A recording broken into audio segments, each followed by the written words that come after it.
Okay. Good morning, everyone. Welcome to City Hall Council Chambers for today's council meeting. It's July the 26th, 2016. We have a quorum of council, and I'll ask Madam Clerk for the roll call, please.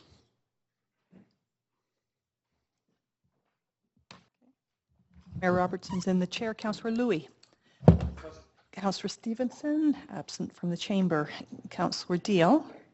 Councillor Jang. Here. Councillor Reimer. Councillor Meggs. Here. Councillor Ball. Councillor Carr. Councillor Affleck. And Councillor DeGenova. Mr. Mayor, we have a quorum. Thank you very much. And again, welcome everyone to our council meeting for today.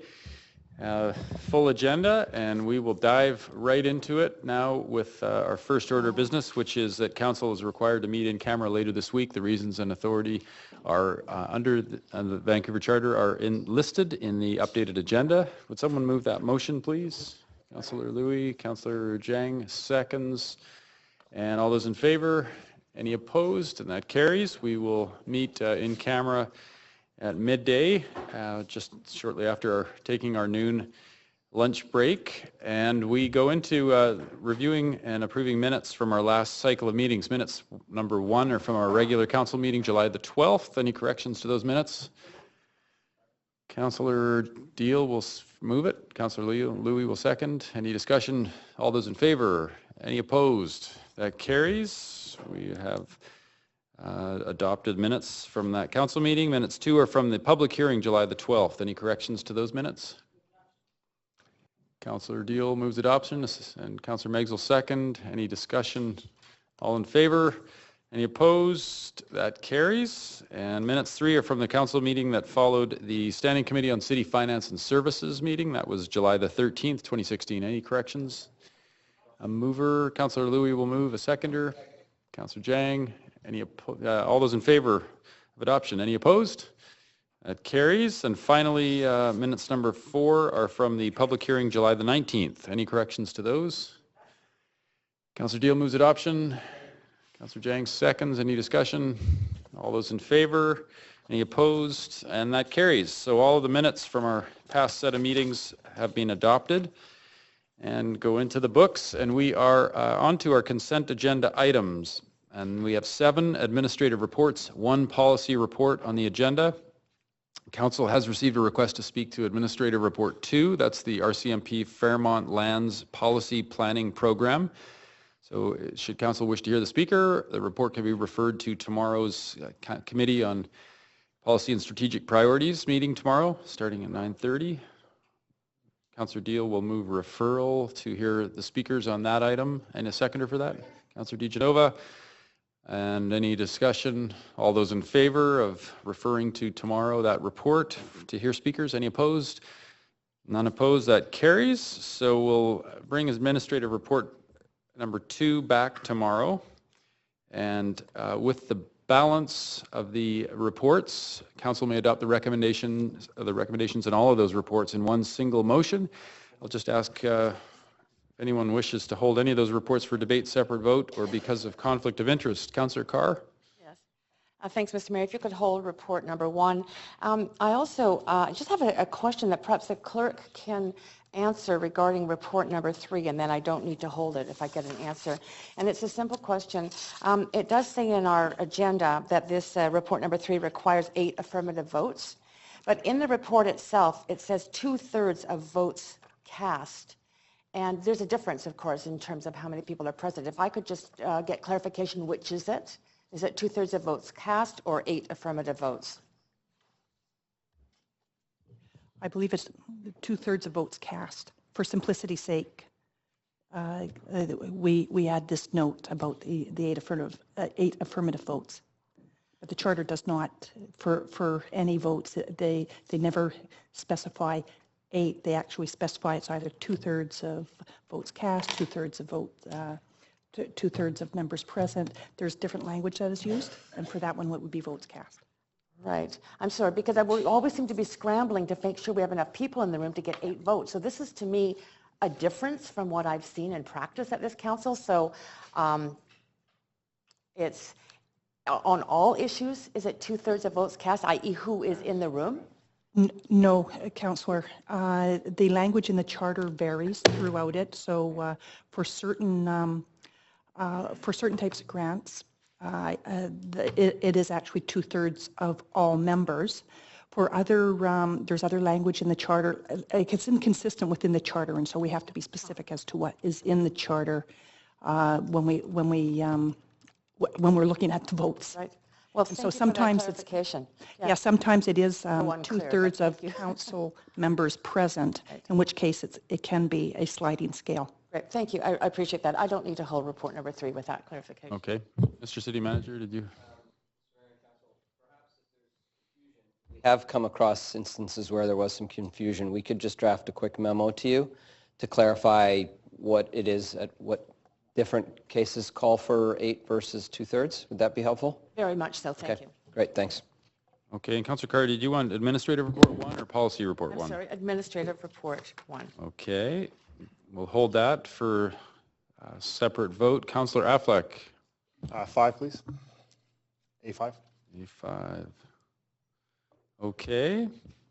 I don't have anyone else on the queue, so I'll ask for someone to move adoption of the recommendations before council contained in the reports, with the exception of A1 and A5, which are being held for debate, separate vote, or conflict of interest. Councillor Louis moved. Councillor Jang will second. Any discussion on the consent agenda? All those recommendations? All those in favor? Any opposed? None opposed. So we have unanimously approved the recommendations in the following reports. Administrative Report 1 is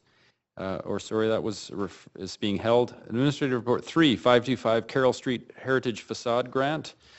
And number 4 is grant request for Atira Women's Resource Society, 561 East Hastings Street.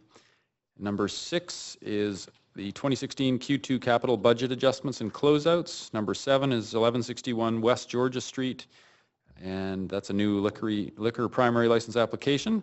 And policy report 1 is the miscellaneous text amendments. So we have approved those reports on consent.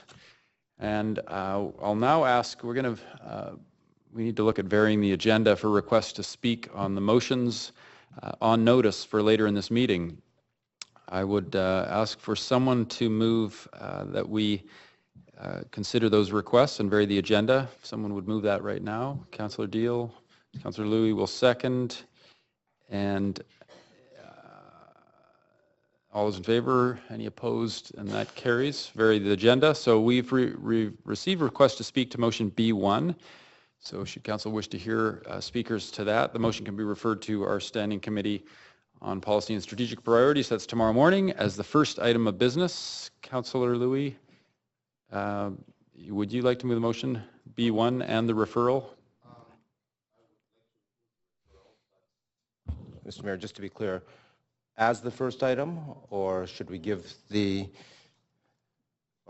provide some certainty, certainly to the seniors, but to oh yeah, time? Maybe we should, because we do have speakers off the top on the other items. Might I suggest the biggest item? Maybe I'll just ask the chair of the committee meeting tomorrow, Councillor Reimer. Thanks, Mayor Robertson. Mindful of the long speakers list on another item and the period of time that they've been signed up for, I would prefer that we provide a hard start time to these other speakers, and I would suggest 1 o'clock is an appropriate time after the lunch break so that we can start on Grandview-Woodland plan per the expectations of the speakers that have already signed up, and then take a break from that at 1. We could potentially be done, but that seems unlikely, and then go back to Grandview after we're done the 2 referred items, B1 and A2. Okay, it's, yeah. And that, so it's 1 p.m. tomorrow. Refer to hear speakers at 1 p.m. tomorrow? 1 p.m. There's only 3 speakers so far for the seniors. I think okay. We'll be relatively quick on that. So moved. So Councillor Louis moves motion B1 and the referral. I will second both the motion and the referral. Any more discussion on moving that to tomorrow to hear speakers? All those in favor? Any opposed? And that carries. So we will bring that motion B1, that is the building a senior center in South Vancouver, Sunset area, that will come back tomorrow. And that's at 1 o'clock tomorrow to hear the speakers in our committee meeting. Okay, we're on to our report reference today. And this is regarding the Grandview-Woodland Community Plan. We'll receive a presentation today from our staff, and then we can have a round of questions from councils today, and then we will hear from speakers on the related report at tomorrow's standing committee, and that meeting starts at 9:30 tomorrow morning. So speakers, we can start right off the top at 9:30. Today is about the presentation and questions from council. Jane Pickering is here, our Acting General Manager of Planning and Development Services, to make some introductory remarks, followed by a presentation from Kent Monroe, our Assistant Director of Planning for Vancouver Midtown, and Andrew Pask from Planning and Development Services, who has been leading the work in Grandview-Woodlands. So over to you, Ms. Pickering. Thank you for being here.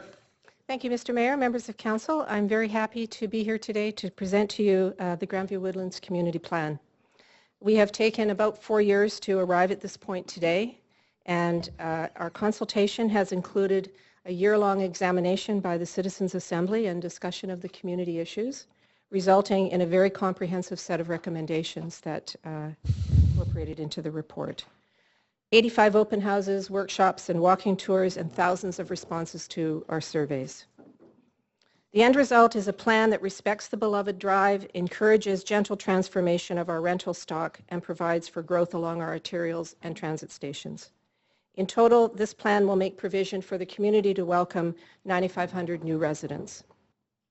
I would like to specifically thank Mayor and Council for their patience and support on this journey, the staff in planning and the supporting departments who have provided their professional expertise along the way, and of course the community of Grandview-Woodlands who have ever provided their voice and advice in this community, which they very clearly love. So having said that, I'm not going to belabor any of those points. I'd like to hand the microphone over to Kent Monroe and Andrew Pask, who are going to step us through presentation.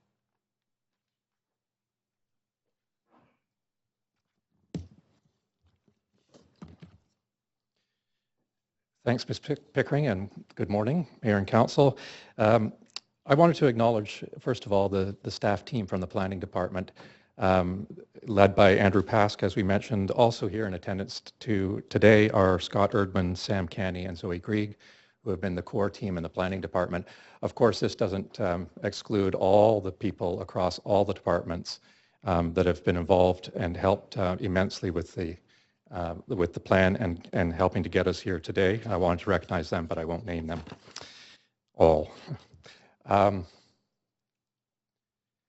Just in terms of what we're going to cover today, I'm going to handle part one of the presentation, which is just an overview and a bit about the process, the feedback that we've heard at the end of this process. Then Andrew Pask is going to go through part two, which is a more detailed review of the policies and what the plan says.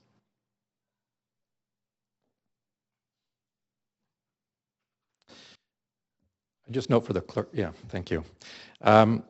The community plan then that we've put before you today is a document that will guide growth and change in the community for the next 25 to 30 years. As mentioned at the top, the plan would accommodate 9,500 new people over the life of the plan. And it also significantly invests almost $800 million in community amenities and public benefits. I'll talk more about that in a moment, and others will as well.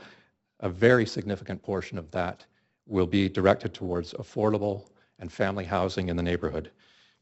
And of course, the plan sets a whole plethora of policies to protect the community's existing assets and to proactively manage change over the coming decades. If I could just briefly use 3 words to describe the plan, I think I would choose balanced, managed, and incremental. It's balanced because it focuses change in appropriate locations. It protects what needs to be protected in the community over the long term, and it also allows to be built what needs to be built. It's managed in terms of its policies and mechanisms to carefully control that change over time, and it's incremental in that it brings new housing opportunities that don't exist today into the community to allow more people and the people in the community to continue to enjoy a great neighborhood. Andrew is going to go into details a lot into a lot more detail in the second part of the presentation. I just really wanted to touch on very high level some key themes in the plan. One, of course, is that it has policies right off the bat to keep the vibe of the drive. The commercial drive is such an important, valued, treasured part of this community, part of the city. The plan has a number of policies to ensure that its vibe, its character, and its independent businesses and activity stays the way it is. It protects heritage and character streetscapes, which are an important and valued part of the community. As I mentioned, the plan has a public benefit strategy that will introduce over the life of the plan 1,400 new units of non-market housing and 1,400 units of rental housing, which will give tremendous opportunities to those in the community and those coming to the community over the coming years. It also manages rental replacement in a very sensitive way. This is a concern that we have heard throughout the process and continues to be a concern that we've heard at these late stages of the planning process. And it's an important one. It's no wonder that rental replacement is a concern. This is a community that has lost population over the last 20 years. In fact, Grandview-Woodland is the only community in the city to have lost population over the last 20 years. In this context, over that time period, there has been little new supply of housing coming on stream, so that if you're a renter in that community and you're looking for a home in Grandview-Woodland, the opportunities at present are little to nil. This plan intends to remedy that situation. It intends to create opportunities that don't exist today, so that those in the community can stay in the community and new people can come to the community. And the last point I wanted to make is a significant investment that will happen over the life of the plan in new and renewed public amenities, including a significant investment in Britannia Community Centre, and for example, and we'll get into more details later, the addition of 430 new childcare spaces. Ms. Pickering touched very briefly on the 4-year public engagement process. We've been at council at other steps along the way, and I won't get into a lot of detail. Suffice it to say that there's been a lot of interaction, a lot of involvement. We had the unique opportunity to work with the Citizens Assembly for a year, and those people invested a huge amount of time. They spent 7 full Saturdays with us, not to mention all the time they spent on their own, and came up with a significant number of recommendations. In the end, the Assembly about a year ago gave us 268 recommendations. We worked through to analyze them first of all, and then to incorporate as many of those recommendations as we could. In the end, and there's a trace document that you have, that for transparency reasons, we went through all 268 to describe how those recommendations have been incorporated into the plan. And in the end, staff feel that about 90% of all the recommendations coming from the Citizens Assembly have been incorporated into the plan in some form or another. Now, since the release of the plan on June 25th, we've had an extensive public and community consultation process. But council a year ago had said to us that once we were done the work, had a plan, had reviewed the recommendations of the Citizens Assembly, that we really owed it to those members, those 48 members who had been selected, to sit down with them and review the plan, which we did very first thing on June 25th. Now these, I have to say, were responses that were received after that day. So obviously people had not had an opportunity to go through the entire document, but they listened to the presentation from staff, which was a couple of hours long, asked a whole series of questions, really tried to get a sense of what the plan is saying. And then we asked them at the end of that day how they felt. And the response, as you can see, was very positive. I think one of the important things is that the Assembly gave us was a list of values. They expressed the community's values in this area, in this community. We ended up taking those values and putting them right in the plan because we thought they really do reflect what we were hearing from everybody in the community. And we were very pleased to see that almost unanimous support that the values of the Assembly are reflected in the final plan. As I mentioned, over the last month, we've had a series of engagement opportunities in the neighborhood. There's been an online survey, 3 open houses, coffee talks, a number of other opportunities to listen to people's feedback. And we had this feedback form out there for almost a month, and these are the results from that feedback. I would mention that the staff report was reported on an interim amount of feedback, 444 responses. At the end, we got almost 200 more, up to the deadline of July 22nd. Council today has received an updated memo that goes over all the tabulation of all the responses, and what's in my presentation here reflects the total of responses. I would also mention that we did not see any change in the last week of those additional responses that came in. The trends remain the same, and I would just point out that on some of the issues, such as the plan keeps key elements of the community's character, we have a very high degree of support. And then the last question or bullet on this slide, I think, is a key question that we ask in totality when looking at the plan in its entirety, and understanding the trade-offs that have to be made, the balancing, the interests that are involved. How do people feel about how the plan balances all those needs and interests? And how does it reflect the broader citywide goals and aspirations? And we're happy to report that throughout the consultation process, at the end of this process, 2 out of 3 people are in support of the community plan. We also engaged the public through this process to give them an opportunity to raise issues or concerns. As I say, the general consensus is good support for the plan, but there were a few areas where we seem to get, I wouldn't characterize it as a vast majority of responses, but things that kind of percolated to the top that people are concerned about are rental displacement, which I mentioned and which Andrew will get into in more detail.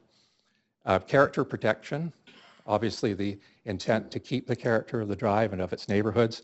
We've added some policy language to clarify. A lot of those that revolved around just issues of clarification about what the policies say. Some continuing concerns about the area along Broadway East. This is right along Broadway, just as you go eastward over the cut, close to the SkyTrain. That's been raised by particularly people in that neighborhood. And some comments on and questions about what it could mean for complete streets in the neighborhood. So as I mentioned, again, Andrew will talk about the specifics of the policies that are before you today. But this last month has given us an opportunity to listen, to take the plan that we put out there on June 25th and to make some refinements. They're not extensive, I wouldn't characterize, but there are quite a number of them. In the back of your report in Appendix C, we've itemized all the changes to the draft plan over the last month and tried to explain why they were made. Some of these are highlighted here, and I don't think I'll go into those. I think they'll be reflected in Andrew's comments. So in summary, again, those 3 words that I mentioned at the top, balanced, managed, and incremental. I'm going to turn the podium over to Andrew now to go through the plan in more detail, and I thank you for your time.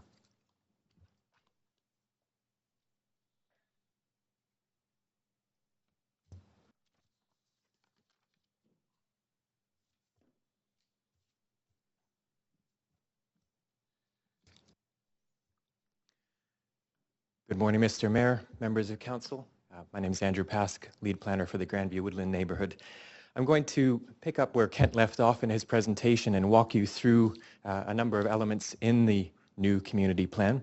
Before doing so, though, I'd like to start with an acknowledgement that we've made at the beginning of every one of our community plan engagement activities, and that is that both our current location today and that of the neighborhood that we have been working so hard on is located on Coast Salish territory, the traditional and ongoing territory of the Squamish, Musqueam, and Tsleil-Waututh nations.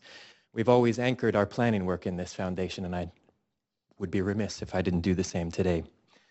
So our community plan, as Kent mentioned, touches on a wide variety of themes, and I'm going to try and walk through these in hopefully not too quick an order, but one that gives justice to the array of issues that we have to work with and have been working on in the last little while.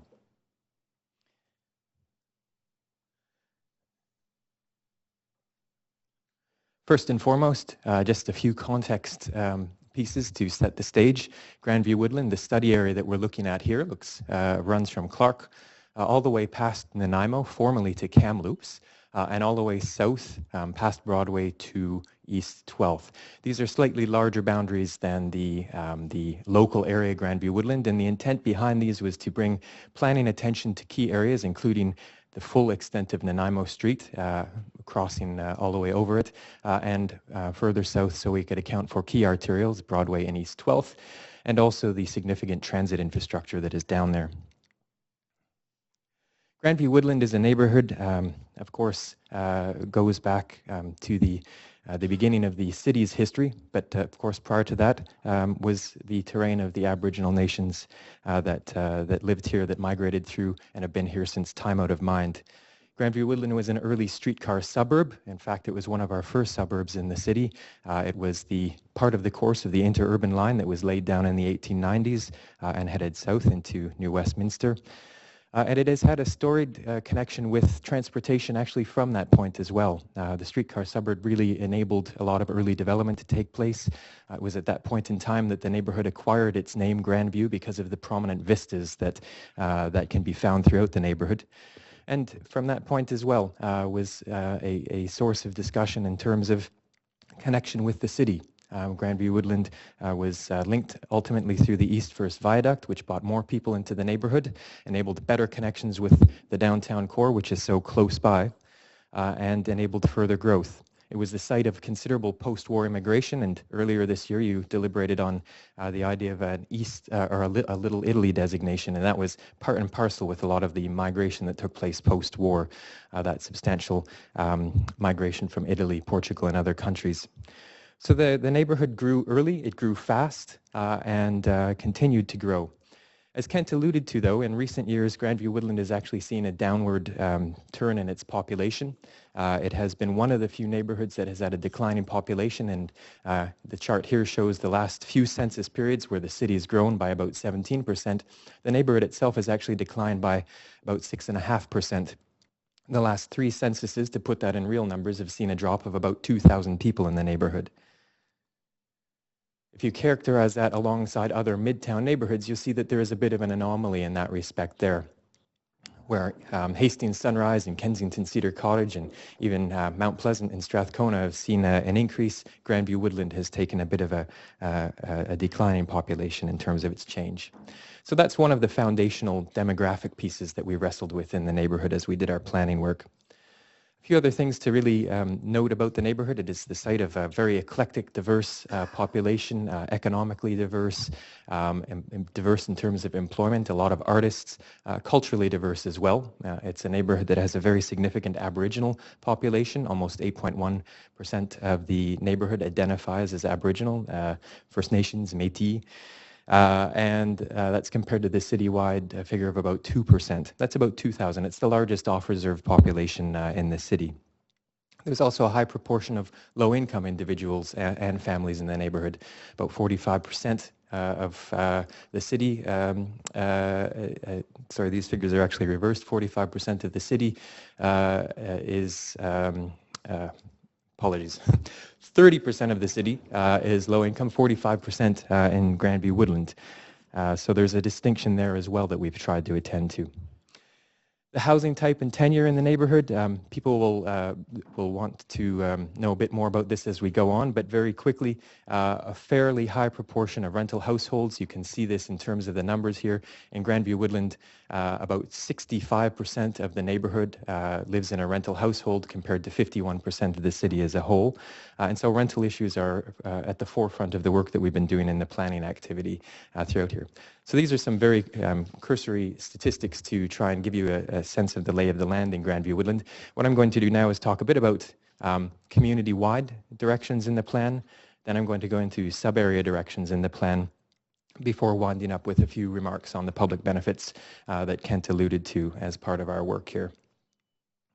So first and foremost, the activity that we're primarily focused on in housing is a set of policies that really try to front-end the rental protection, the conservation of the affordable rental stock. Grandview-Woodland has quite a significant amount of affordable rental right now, and one of the things that we wanted to make sure that the plan did was to afford protection to that, to really focus the activity on the reinvestment into existing buildings, ensuring that they are available for the community, for people to rent into the future. At the same time, though, where buildings were aging out, where they are particularly underbuilt, we wanted to enable a sensible redevelopment opportunity to take place where additional height and density could be afforded for secured market rental housing in these areas. And this, which I can get into in more detail, covers the RM zoned areas, the multifamily zoned areas in the neighborhood. Of course, rental protection and the fears about loss of rental or displacement are well known in the neighborhood. And so in addition to trying to calibrate our policy to protect and to direct reinvestment, we also wanted to introduce an additional check and balance into this system, and that was through the means of a pace of change mechanism. And basically, the pace of change mechanism is a new tool that we have developed for the community plan.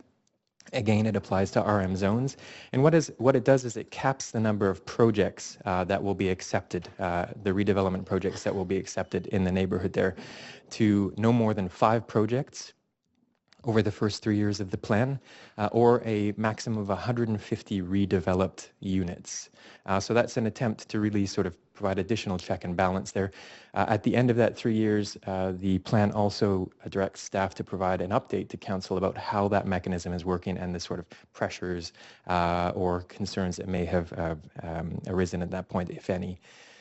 In addition to the pace of change mechanism, I would note that the rental areas in the plan are covered under a rezoning process rather than a new district schedule. And that means that each one of these rental-related projects will require a separate public hearing, a separate presentation to council, separate notification process as well, so that there will be additional opportunities for the community to weigh in and council to deliberate on these issues. They are also, of course, tied under the city's rate of change, the rental ODP, so there are additional protections afforded through that. And they are also linked to the new tenant relocation policy as well. So in the event of redevelopment, the city has a robust relocation policy that will assist renters in that situation. On top of the rental policy, the plan anticipates the creation of new non-market housing, social housing, co-ops. This is a neighborhood with a lot of co-ops in it. The creation of new family housing opportunities, ownership opportunities through infill, duplex, row house, townhouse, and apartment forms, and the creation down at Broadway and Commercial of a new mixed tenure, mixed scale neighborhood, which I will talk about in a few moments when I focus on that area.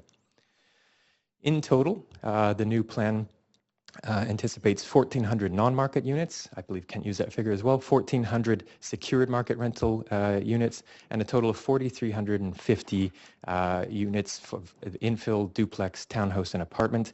I would add that that figure also includes secondary rental, which in this neighborhood generally pencils out around a third of non-purpose-built rental units. So there will also be additional rental opportunities within that figure as well. And finally, on the subject of housing and with a particular focus on heritage and character, I wanted to note that, of course, one of the key concerns that we've heard in this neighborhood from the beginning is the need to protect heritage. There's a lot of old early 20th century buildings, Edwardian, Queen Anne, storybook, really beautiful architecture there, not only in the single family and duplex areas, but also in the apartment zoned areas. And so this plan actually calls out in those apartment areas particular streetscapes. They're really exquisite collections of 4 or 5 houses in a row. We've identified a few of those, somewhere in the order of about 16 to 18 streetscapes that will be receiving additional protection through the plan, so that sort of that role that they play in informing and enhancing the public realm can be maintained into the future as well, and so that it isn't unduly impacted by the policies proposed. So moving on now, transportation.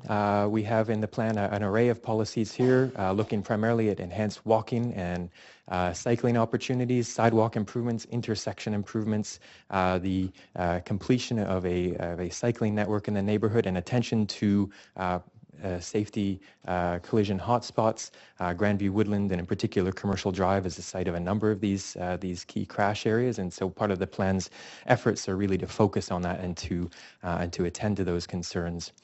We're also introducing language that looks at the idea of streets as places, not just as means from getting from point A to point B, but places where public life takes place, where there's an opportunity to linger, to gather, to people watch, to meet friends.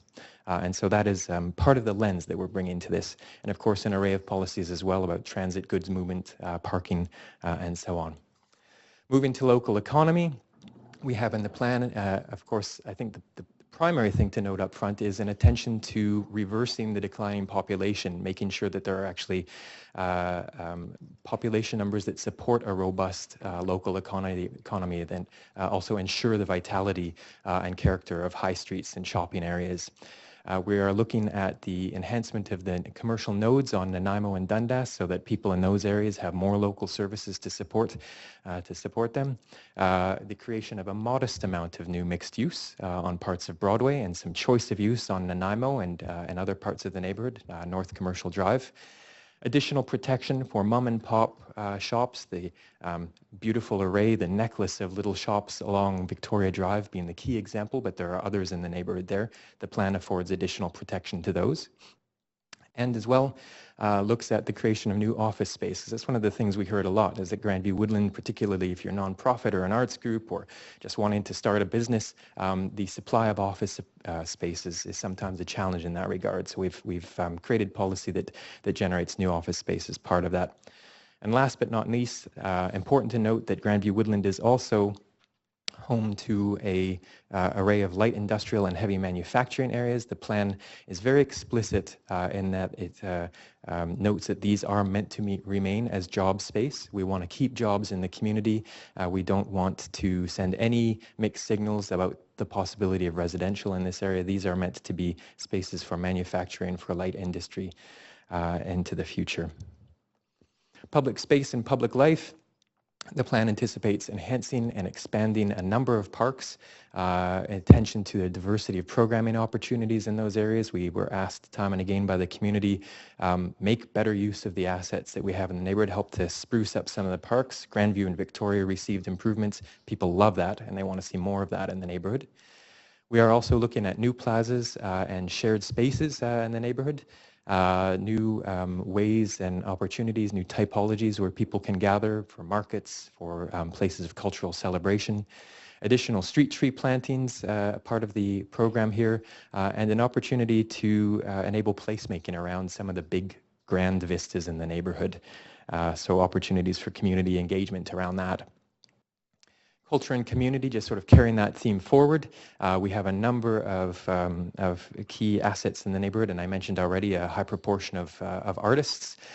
We are looking at expanding the renewal and expansion of key community facilities, including the Urban Native Youth Association, the Friendship Center, supporting families by responding to a significant gap in childcare, creating facilities for artists, art studios, and other production spaces, as well as the key component of this, which is artists' housing, and taking steps to enhance community safety as well.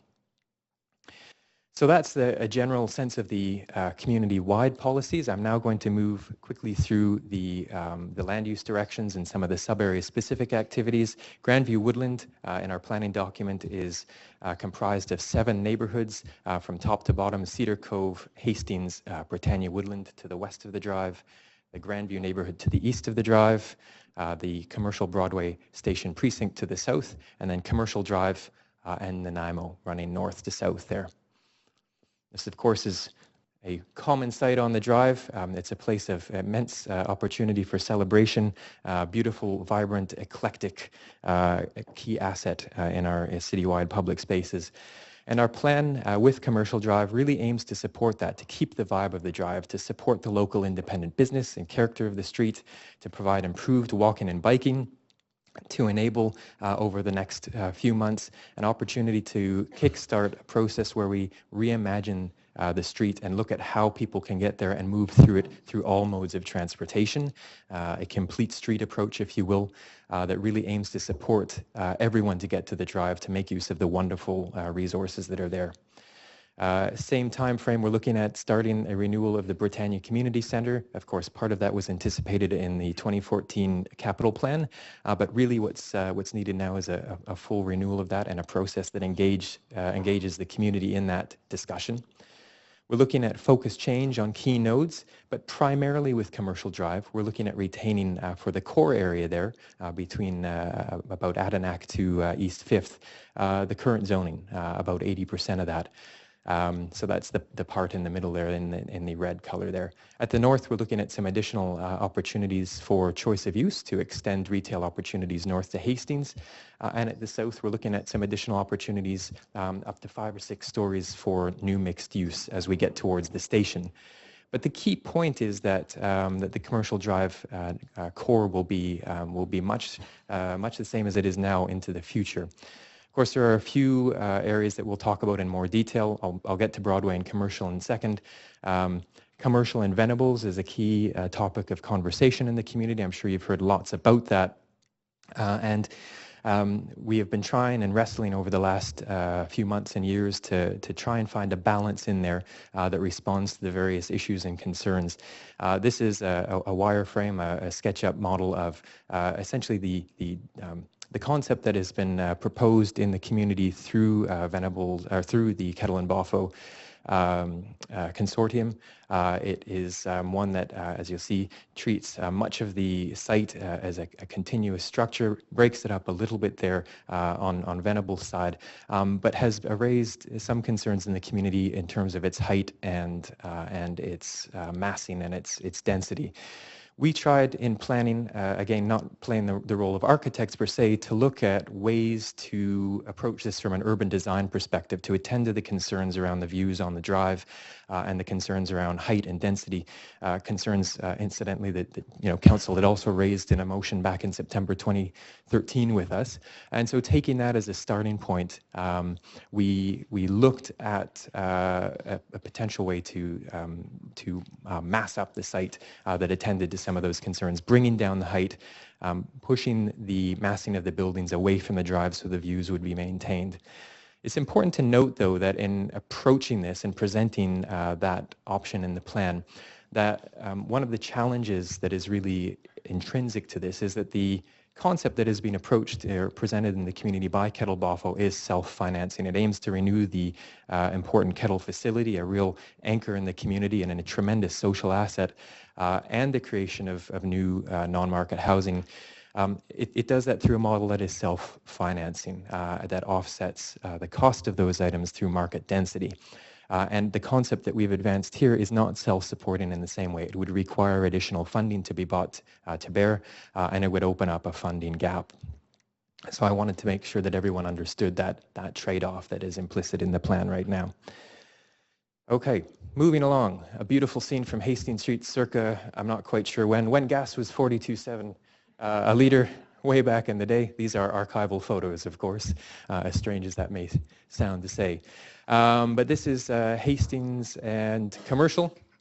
One of the key parts of the neighborhood that we're looking at here are proposals for Hastings Street feature a mix of new social and market housing, renewed Aboriginal facilities. There's a number of key services in the neighborhood here, and attention to creating a more vibrant streetscape here with shops and services tying the street together in areas now that sometimes feel a little bit empty, and improved sidewalks and street trees, public art, and so on. And our approach really is to look at Hastings Street as a number of different components. So we've divided it up there and attached policy to each. The intent really, as you move from west to east, from Clark over to Nanaimo and Kamloops, is to see building heights descend from at the very high end in the west at 18 stories. By the time you get down to the Hastings Village, they're back at their 4 and in some cases 6-story range. So a real descending height there. The idea is to create that sort of mixed typology to attend to different topographical features on the street. to create a sawtooth pattern, which was something that the Citizens Assembly felt very strongly about, to ensure good vistas to the mountain, varied topography, but a consistent street wall throughout all of this as well, to create a lively street experience, to open up opportunities for urban rooms, for lingering, for gathering, patios, what have you. A little further north from Hastings, we have Cedar Cove, an old historic name for the neighborhood that used to exist there. This is one of the areas that has a substantial amount of rental as well as industrial. On the rental side, I already mentioned the protection of affordable rental through the pace of change, the streetscapes. We also are looking at the shopping node on Dundas and the job space. So this is the neighborhood here. You can see the sort of solid line down Semlin that divides the industrial from residential areas there. Policies attend to supporting both of those. The Dundas Wall node is one area where we are bringing in the opportunity for additional height and density and expanding the shopping node there. One of the things we heard quite a lot from the community in that part is that they want easier access to things like groceries and other shops and services, cafes, for example. And so this will provide a little bit of additional opportunity for that to take place. And as well, tied to that node, one of the great parks, a really small park, but a lovely park down there, Oxford Park, we are looking at as part of the program of renewed public spaces. The industrial piece, just to emphasize again, will remain industrial as part of this. Britannia-Woodland, west of the drive, actually a similar array of policies here, and a neighborhood that has similar configurations of rental and industrial, in this case light industrial land. So again, protection of rental housing, gentle and incremental renewal of that, the protection of character streetscapes. One of the things that is, I think, been part of the discussion from day one is the idea of opportunities for venable streets. So I would just take this opportunity to note that one of our work items that we anticipate in fall of this year, subject to the approval of the plan at Council's discretion, is the idea of a set of guidelines for industrial areas that would allow us to look at venable street opportunities to try and improve that up to make it more of a gateway to the neighborhood. And once again, protection of industrial lands in this area as well. And there's the detailed land use map. Okay, moving across the drive to the east side, the historic Grandview neighborhood, an area right now which has 5 different single-family and duplex zones in it, as well as an abundance of early 20th century housing. Our proposals and policy in this area call for additional protections on the heritage and character buildings. This is one of the concerns that was raised quite a lot in the planning process, fear around the loss of these old character structures.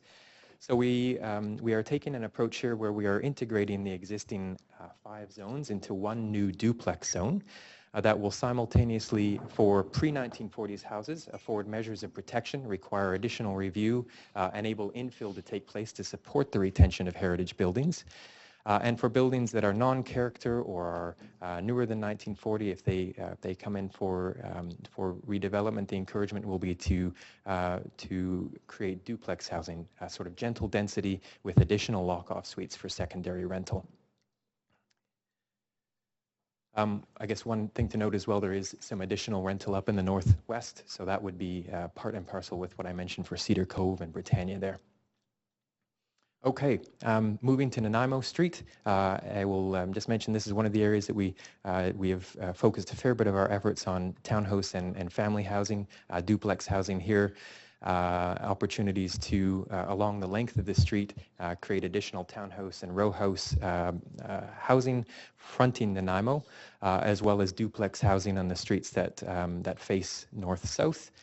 There is an attempt to really enable a broader array of housing opportunities for families in the plan, and this is one of the areas that really focuses on that. And at the same time, I mentioned the commercial node at Dundas and Wall. This is another area where you've got smaller commercial nodes that will receive attention in the plan. Charles Street, East First, and Broadway are both seen as candidates for sort of modest amounts of additional height and density and an opportunity for new retail and commercial ventures there. Finally, moving south to Broadway and Commercial. This is an area where we are looking at a mixed-use, mixed-scale neighborhood there. It is currently got a number of different zones at its sort of prevailing state, apartment zones, duplex and single-family zones.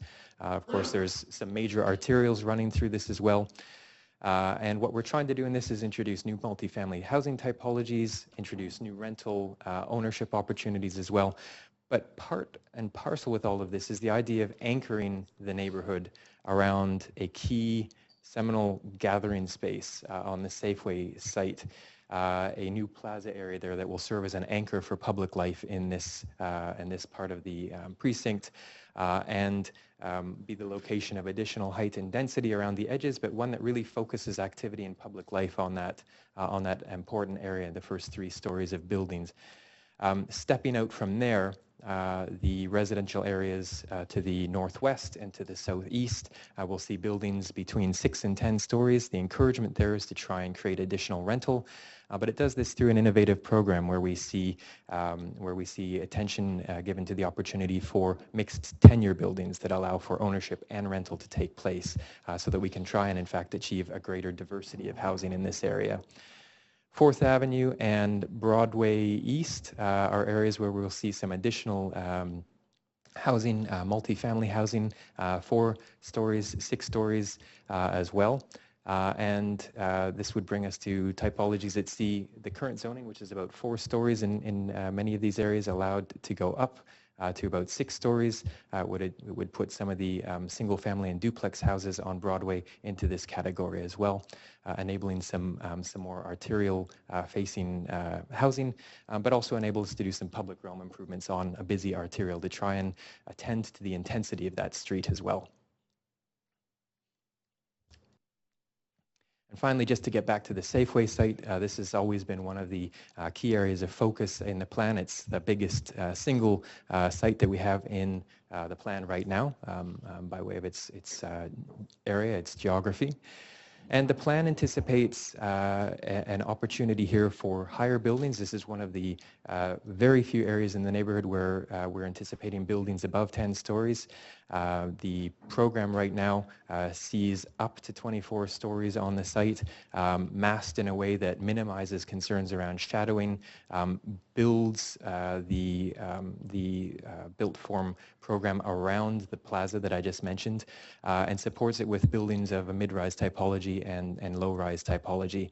Really trying to anchor the plaza that I just mentioned with some small retail opportunities, with opportunities for cultural programming, for more vitality, certainly more vitality than you find in the present flat surface asphalt parking lot, but a way to really bring some vibrancy to this area adjacent to the SkyTrain, and at the same time maximize the opportunity to think about that prominent role that the transit facility plays, trying to ensure that new housing in this area really does have access to sustainable modes of transportation. So I guess one thing to note, just as I wind up here, one of the things that often gets asked is, how does this all unfold? I think the key thing that I would like to emphasize just in conclusion is that community plans are long-term ventures. The idea behind the Grandview-Woodland plan is that this sets a course for proactive change, incremental change over the course of 30 years. That's 3 decades. Change takes place very incrementally. And by every measure, if you look at the way that community planning is unfolded in other neighborhoods, by the time you reach the end of that, there are still very recognizable components from the neighborhood today that inform the perspective on that sense of place, and of course new opportunities as well. So in that sense, we see the plan as being a really balanced approach to introducing change incrementally. Okay.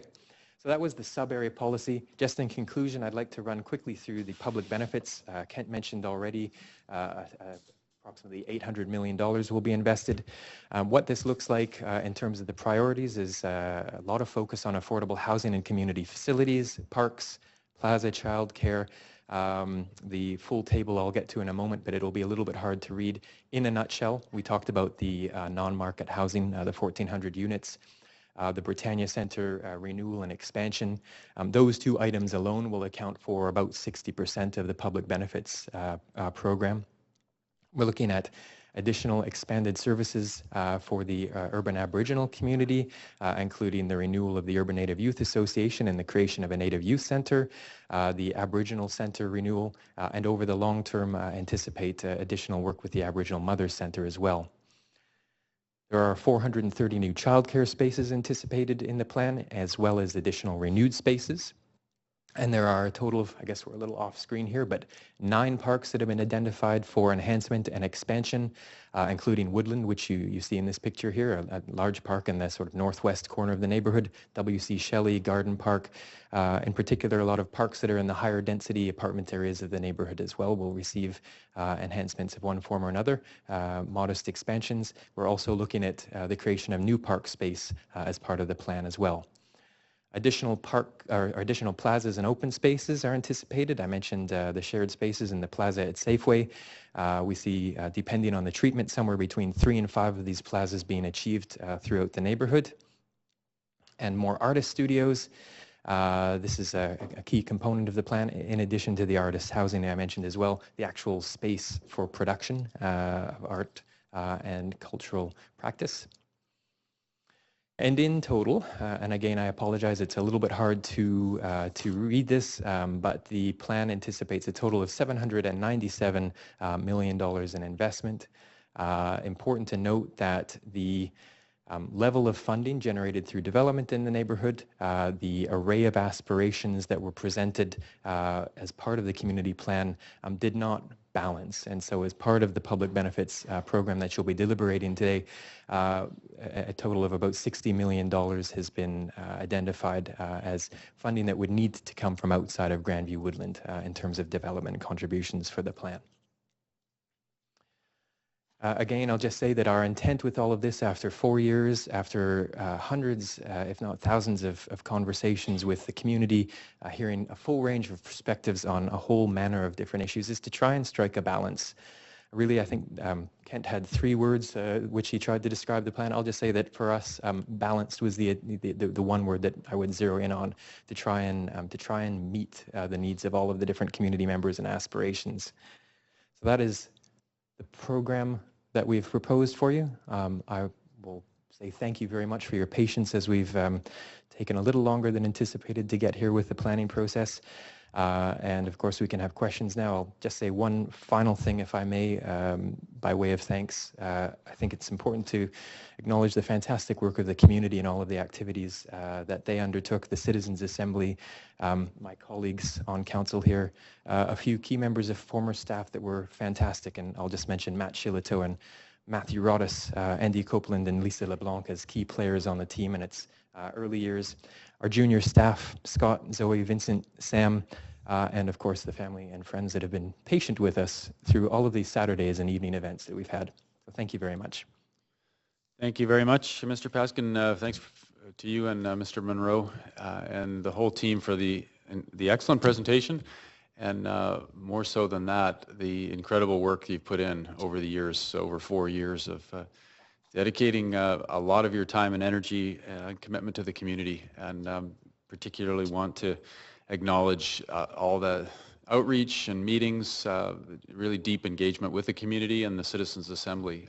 You guys have done great work to bring this forward and give council the opportunity to weigh in from here. So thanks for that, and a big shout out to all members of the community of being part of this. You've articulated that very well, and in particular the extraordinary hours that Citizens Assembly members put in, and many other community members who've been involved in this from the beginning and deeply involved all the way along. And we are going to have time now to have questions. I think given the significance of this, if we have 2 rounds of questions, if people can't get them in the first 5 minutes, I'm open to having 2 rounds today. And we will have speakers starting tomorrow morning at 9:30 on this. Lots of speakers signed up. So we'll start with questions here from a member of the Grandview-Woodlands community, Councillor Reimer, to kick things off. Thank you, Mayor Robertson. Unfortunately, a former member, thanks to loss of rental in my case, but definitely still pretty engaged in the community. I'm just going to roll into questions. I have so many thanks as well, but I have a lot of questions as well, so I'll jump in there. With some symmetry, it actually was July 28th, 2011 that we sat in this chamber and approved a report that started the Grandview planning process. There were factors at the time. We reviewed 5 neighborhoods, and Grandview came up as the one most in need of a community plan. Can you speak a bit to what the factors were that led to that ranking? Sure. I won't be able to do justice to the full array, but the essential process that you're thinking of, Councillor Reimer, is at the conclusion or near the conclusion of the Mount Pleasant plan, staff went and reviewed, I think, on the order of about 50 different demographic components, a number of other factors, including age of existing community plans across the neighborhood, identified areas of concern, worked with the community to identify some of the things that we should be looking at, and ended up scoring the neighborhoods in relation to that array of, as I said, 50 factors. So at the end of that, the 5 neighborhoods that bubbled to the top, Grandview-Woodland was at the top, but Marpole was another one, the West End, the downtown east side. Kitsilano and Fairview were also on the list as well. And that was then presented back for council's consideration. And specifically on the population decline, so 6.5% in the last 25 years that it's declined. From my read of the Grandview-Woodland, the 2014 update that went out, there was 3.3% loss just between 2006 and 2011. So safe to assume that it's been accelerating over the last number of years? The decline in population is really most evident in the last 3 census periods. I think I mentioned that within that time frame, you were looking at about 2,000 people declining. The last census, if I remember correctly, was somewhere in the order of about an 800-person decline. So it's sort of been steadily down for the last 3 census periods. I'm not sure if I would say it was necessarily accelerating, but it's definitely in the same sort of arc if you were to look at it on a graph.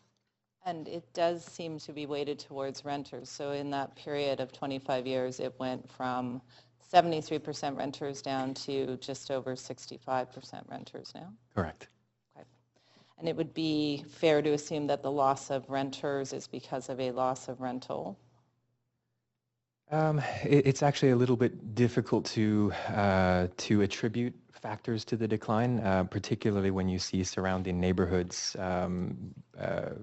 whose populations have increased. I certainly say that would be one piece. We noticed as well in that seniors, for example, are, even though we have an aging population overall, the number of seniors has been constant in that period, which, in a sense, defies expectation if you assume that people are aging in place. So it means perhaps the opportunities to do that aren't there.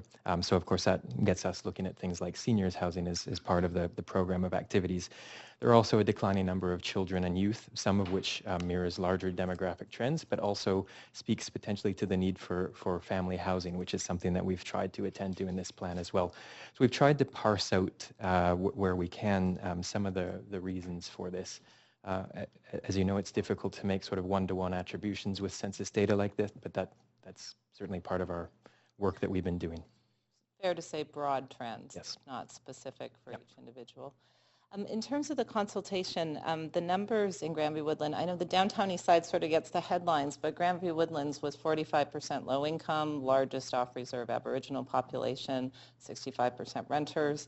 These are populations that are traditionally been challenging for us to get engaged fully in consultations about 30-year community plans. Can you talk a bit about what efforts you made to engage those folks?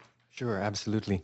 From day one, you'll recall one of the components of the terms of reference that Council endorsed way back, I guess it was 4 years ago now, 5 years we started looking at it, was the idea of ensuring the greatest possible breadth in the engagement activities that we took. And when we operationalized that, that meant a number of different things. It meant creating an array of events that worked for people that only had 5 minutes to spare on the plan, stopping folks on the street and essentially doing intercept type activities, to those who were comfortable spending 7 or 8 hours on Saturday with us. And so within that, there was a fair degree of coverage around the different mechanisms for engagement. To your question about population-specific engagement, though, part and parcel with that was an array of activities that really tried to meet people where they were. I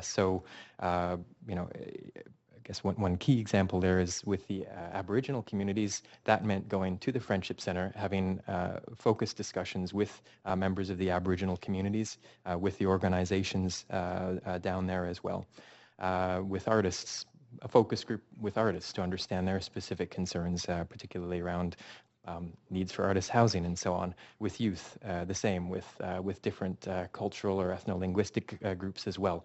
So we really tried to go to people where they were and to utilize an engagement tool that was acceptable, comfortable, safe, a good space for having the sorts of conversations that we needed to have with them.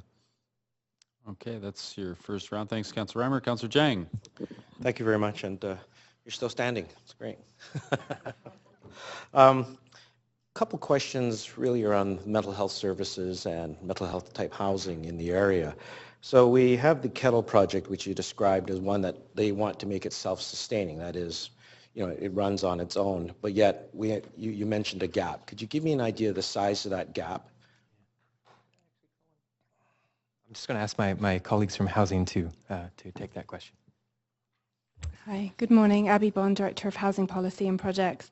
So we've seen obviously interest, innovative partnership come forward for the site between Boffo and Kettle, and some mixture of feelings towards this application that we haven't actually received yet, but a mixture of feelings in the community towards this. It's a priority site for us because the Kettle are indicating that they want to do supportive housing on the site as well as the provision of services. Because we haven't received an application yet, it's not totally clear to us exactly what the funding gap is, and we won't know that for sure until, subject to council approval of this plan, subject to the application coming in and getting into the discussion between those two partners about the nature of their partnership and what each are bringing to the table, we won't know for sure. Okay, but there is a fairly substantial gap, just for my own reckoning and doing my own back of a napkin That's right. calculations. A number of members of the community have sent me proposals suggesting a form of land trust, that the city gives money, or sorry, the city gives land to facilitate that project. My reckoning is that it's still not enough to make the project self-sustaining. Is that true? Well, the city, as you know, we have multiple tools to create or help support projects like this, including density, including our own capital plan, land, grants to nonprofits. So multiple different ways, and we have used very effectively the use of our land to subsidise and support nonprofit partnerships. And so there is a portion of this site that's owned by the city. It's a PEF site, so obviously they require a return on that investment, but we have used land like that to help support partnerships, specifically using housing capital funding to do that. So that's something we could certainly consider. Okay, but would you think that if the city were to grant that piece of land to the project, would it actually get us the affordability and the number of units that we require? I'm not sure that would be sufficient to do that. We may have to bring other capital cash money through CACs or DCLs in addition to that, yes. Okay, and any other gaps? I mean, we saw from Andrew's slides that community aspirations and what we can actually generate through taxes and everything else, there's still a gap. And so with regard to this housing, there's this gap that seems to be there, and no matter how you kind of shift the parts around, you can get rid of some of it, but something remains if our aspirations for housing and mental health are to be met. If we say gave the land and we did all the stuff that people ask, I kind of still see a gap from my own back of the napkin kind of calculations from doing this kind of work for years now. Where would that money come from? Well, obviously, I indicated that this kind of project, this project in particular, is a key priority for our housing team to see develop. So we would be working very hard with the applicant to explore grant monies. We would be obviously speaking to our provincial partners and our federal partners. This is an area of the community with high numbers of homeless people, many of whom are Aboriginal. So we would want to see some strong partnerships with our provincial and federal partners, and specifically not just around the capital, but the ongoing operating costs as well, in order to make that housing work for homeless people, people with mental health issues and other addiction issues. We would have to be delivering much, if not all of it, at that $375 rent, and that creates an ongoing challenge for any non-profit over a period of time. So there will be multiple gaps, not just the first one to get the capital. Right, yeah, I forgot about the operating. We're always so stuck on getting it built. Well, even some of the proposals put forward by the community, I noted had the current utility space used by the Kettle for their drop-in center would not grow. I mean, I think that's a real shortfall. I mean, it needs to grow, as far as I can tell from me being there, but what's your opinion on that, or our staff? We've certainly seen a demand for services, mental health services, addiction services, and the kind of supports that Kettle provide in this community. We see still ongoing numbers of people not in receipt of healthcare services and the kinds of supports that they're offering. So it would seem to make sense that there's an enhancement of their services. And clearly from my understanding is that that's Kettle's main motivation around is provide an enhanced service, whether that's through additional space or not. I still think that their motivation is an enhanced level of service. Great, thank you, that's my time. Thank you. Councillor Meggs is next. Thanks. I certainly share all of Councillor Jang's concerns and noted the Citizens Assembly used some of its strongest language to condemn the lack of support for people with mental illness in the area. But my interest is really on the transit side. So this commercial Broadway hub, Mr. Pask, there was an outcry in Grandview-Woodlands at the original draft plan showing so much density there. And this arguably is at the other end of the scale practically. So you did a good job of highlighting the role of transportation in the evolution of the community.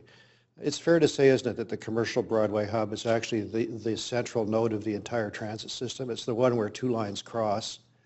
Is it bearing its regional responsibility in this plan, given the critical nature of it? I mean, I look at all of these propositions here, that there should be room for station enhancement, that there needs to be a careful management of bus loops, that there needs to be increased transit service to the community. I worry that the plan doesn't reflect the need for the region to see a good functional connection there and an opportunity for lots of people to live at that spot. Can you comment on that? Sure, thank you. You're correct that one of the key pieces of feedback we got from the emerging directions was a lot of concern around the previous proposals which featured high-rise housing typologies being deployed through the neighborhood there. What we've tried to do with the plan is to respond to that concern, but also look at the idea of transit supportive density in that area there. And so that has meant looking at the nature of mid-rise typologies, the opportunities that exist for buildings up to 10 stories in that area there to take a good portion of that potential growth. Of course, also recognizing the prominent role that the Safeway site plays in there. If you're to parse the numbers out, certainly there is a difference there in terms of that. But I would note that the high-rise forms that were contemplated in the previous plan, while not fully sketched out, would get us into a different sort of typology. We'd be looking at taller, thinner buildings, and so the actual numbers of people that are that you would find living in there won't be, I would say, radically different from the mid-rise typologies. So our move in this case is to try and make the buildings smaller, but they will ultimately be a bit bulkier as a consequence of that. I really want to draw that out. So the densities are comparable to what we might see in other nodes in other municipalities where they've decided to use tower forms with a plinth or something like that. Well, I would just think of some of the examples that we have even within the city around Oak Ridge or Marine Gateway in terms of the types of densities that are contemplated there. I think overall, if you were to look at this neighborhood, which is bigger than those areas, you would see that measure of comparability. Okay, and so for the people living there, I mean, it's a big concern that we maintain the share of renters in the overall community, and I think it's a big concern overall in the economy that we maximize the availability of lower cost housing, by which I don't mean affordable necessarily in the subsidized sense, but at price points or rents that are achievable by people who are perhaps working in hospitality or tourism or one of those sectors. Are we going to be able to do that here? Because I see a lot of 10-story towers, and in the terminology, I'm not quite sure how we're going to achieve that higher share of lower cost housing. Can you expand on that a bit? Sure, and I may actually call on my colleagues from housing to lend their voice to this. But I think first thing to note is that the plan across the neighborhood in the many areas that are zoned RM plays a particularly conservationist approach to this. And so that's something that sort of stepping back from the immediacy of Broadway and commercial needs to be emphasized as part of the policy program here. It's that notion of trying to conserve the existing affordable stock that is really one of the cornerstone pieces of our plan. It's something that we absolutely recognize as planners working on this, that this is one of the key areas where you do have that affordable stock in the city. So you're correct. We talk about creating affordable housing, but we need to make sure that that at the forefront of the work we do, we protect what we've got. So, in addition, I would say part of the mechanisms that are anticipated really try to regulate that pace of change. That's where the pace of change mechanism becomes quite key in all of this. We don't want to... Before you continue, I want to get in one more question before Sure. this round. This a statement clearly in the report that there would be a requirement, and Councillor Jang touched on it, for other communities perhaps to contribute to achieving some of the community benefits here. And that's a discussion we can have as well. But are we upholding our regional growth strategy objectives, or are we implicitly thinking that perhaps other municipalities would contribute? I think it's important for other municipalities to know that, that we're doing what we can at this transit node to achieve what would be considered the appropriate level of engagement to support transit investment. Oh, okay, sorry, I just want to make sure I understand the question. Are we... Well, part of the plan contemplates that we might need to see transfer of density from other neighborhoods to support amenities in Grandview-Woodlands. That's one conversation we could have in the city of Vancouver, but I take it this plan does achieve what other municipalities would expect us to achieve in terms of transit-oriented density at the critical node of the system. That would be my submission, yes. It does, thanks.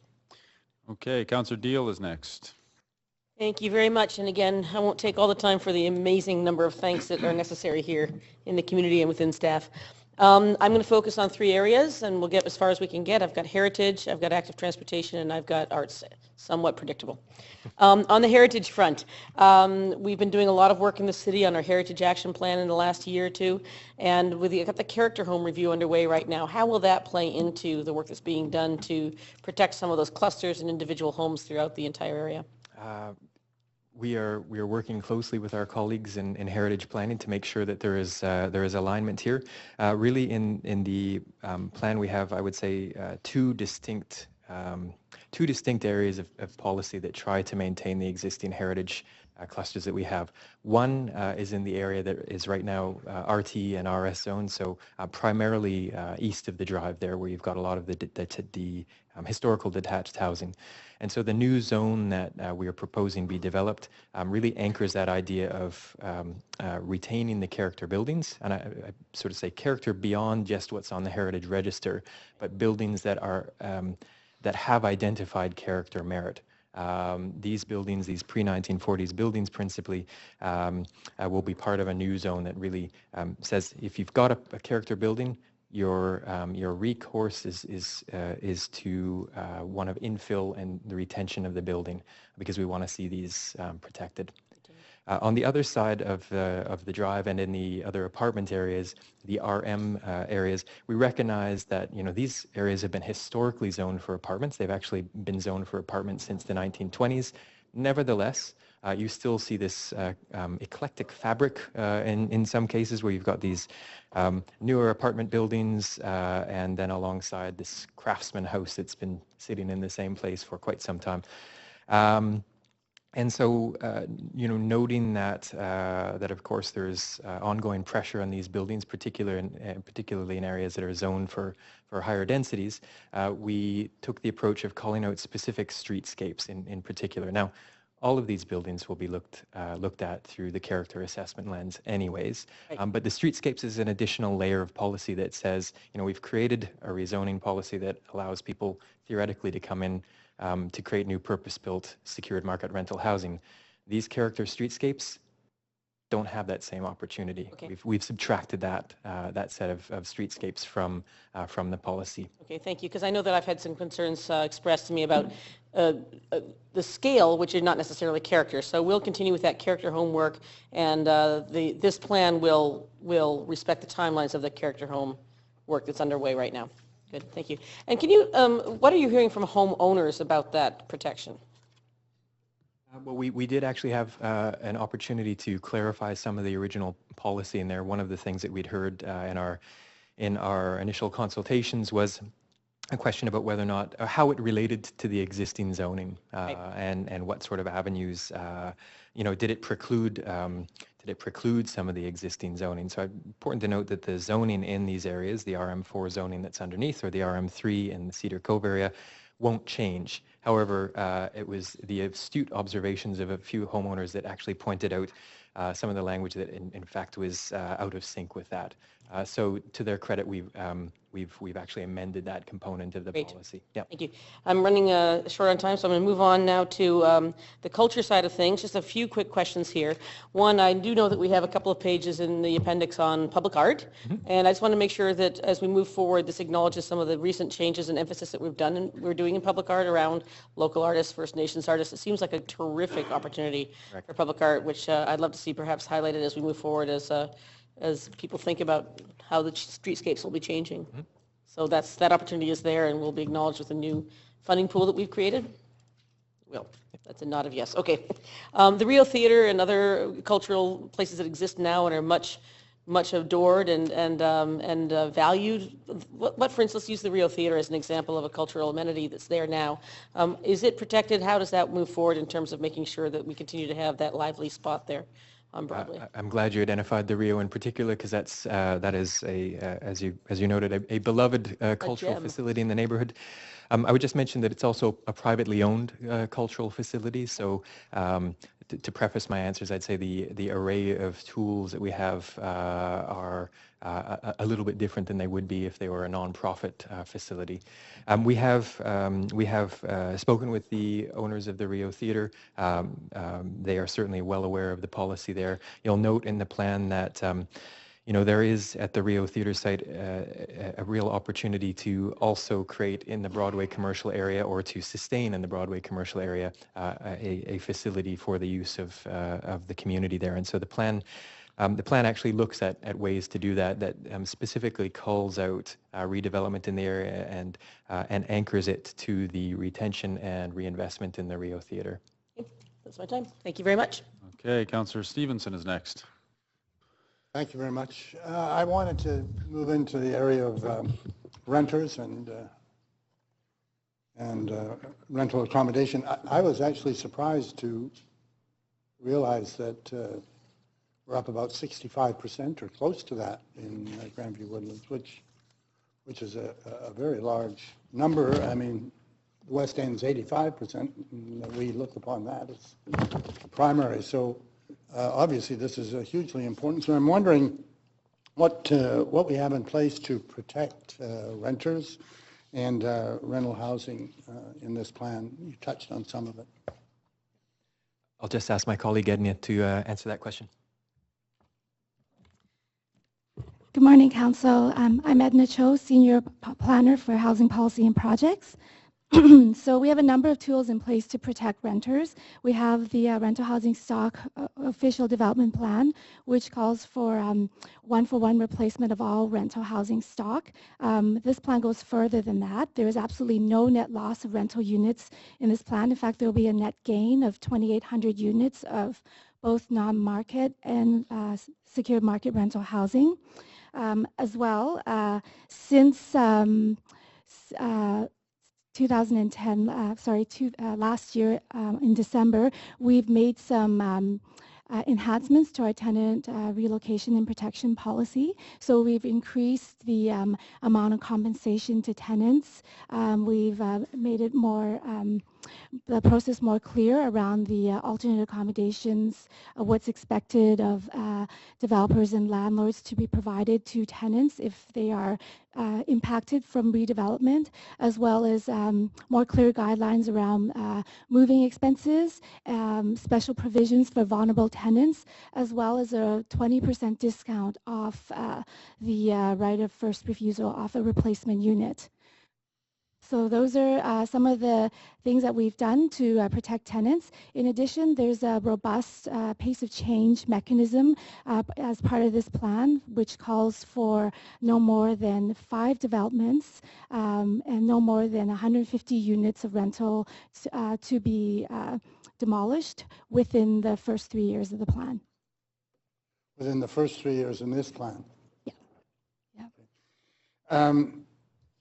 How much new rental housing will be built in this plan compared, say, to the last 15, 20 years or so?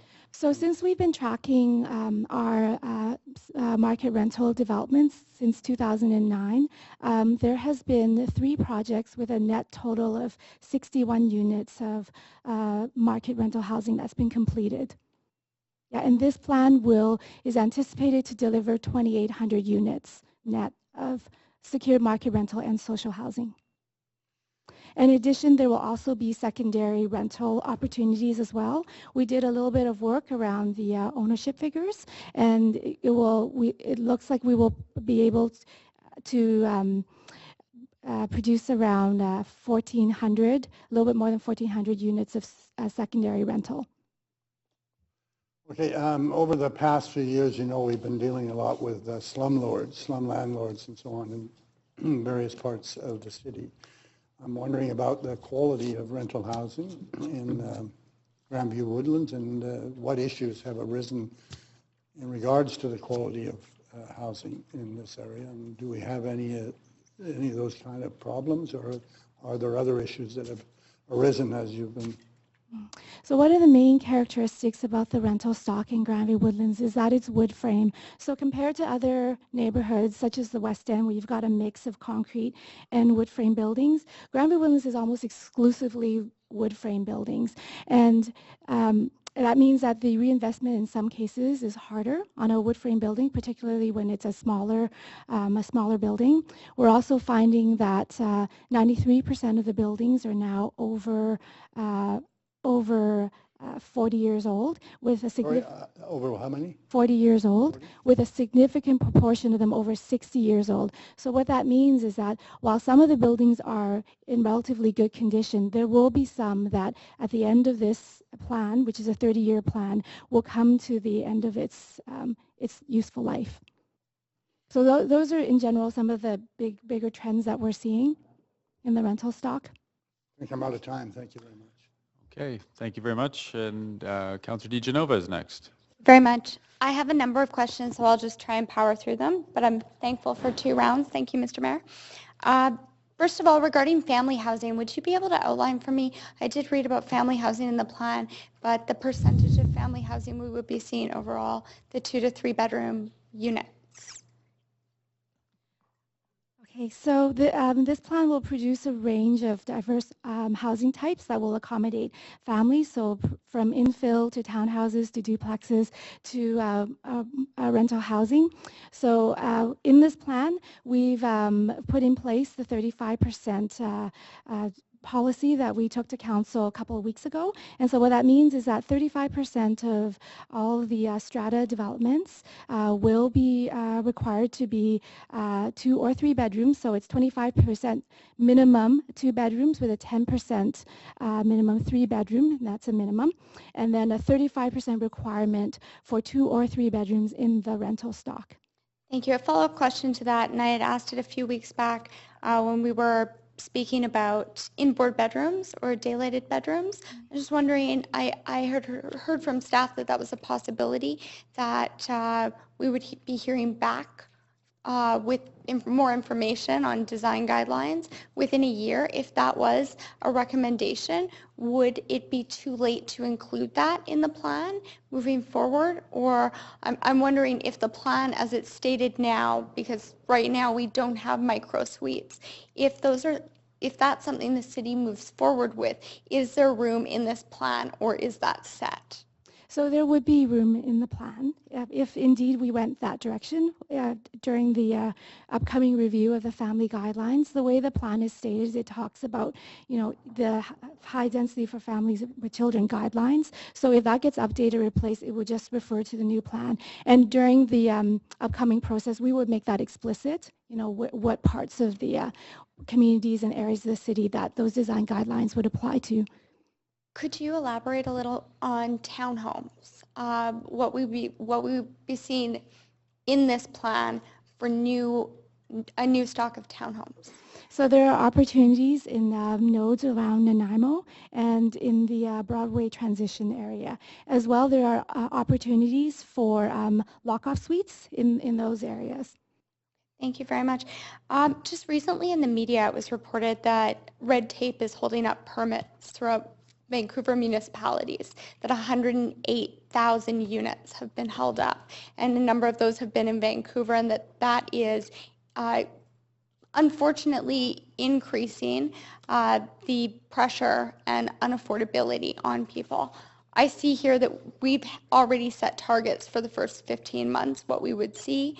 I'm wondering if at all we would look at it all fast tracking permits where there was sort of a lower cost offered, or family housing or social housing, and I'm wondering if staff might be able to comment on that.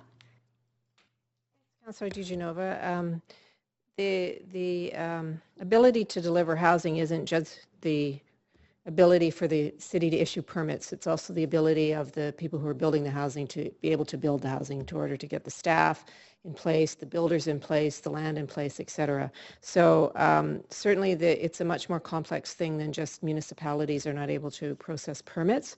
But in terms of advancing the any of the really needed housing in Vancouver, and particularly related to this plan, it would go through the usual process. And if there was a need for us to advance perhaps the social housing, of course, we would always look at those opportunities. Okay. Another follow-up question would be for the market housing, and perhaps I may inquire about this later as well, is an example was given that a market housing project was held up for 12 months in the city of Vancouver because of a parking covenant that did not exist at the end of the day.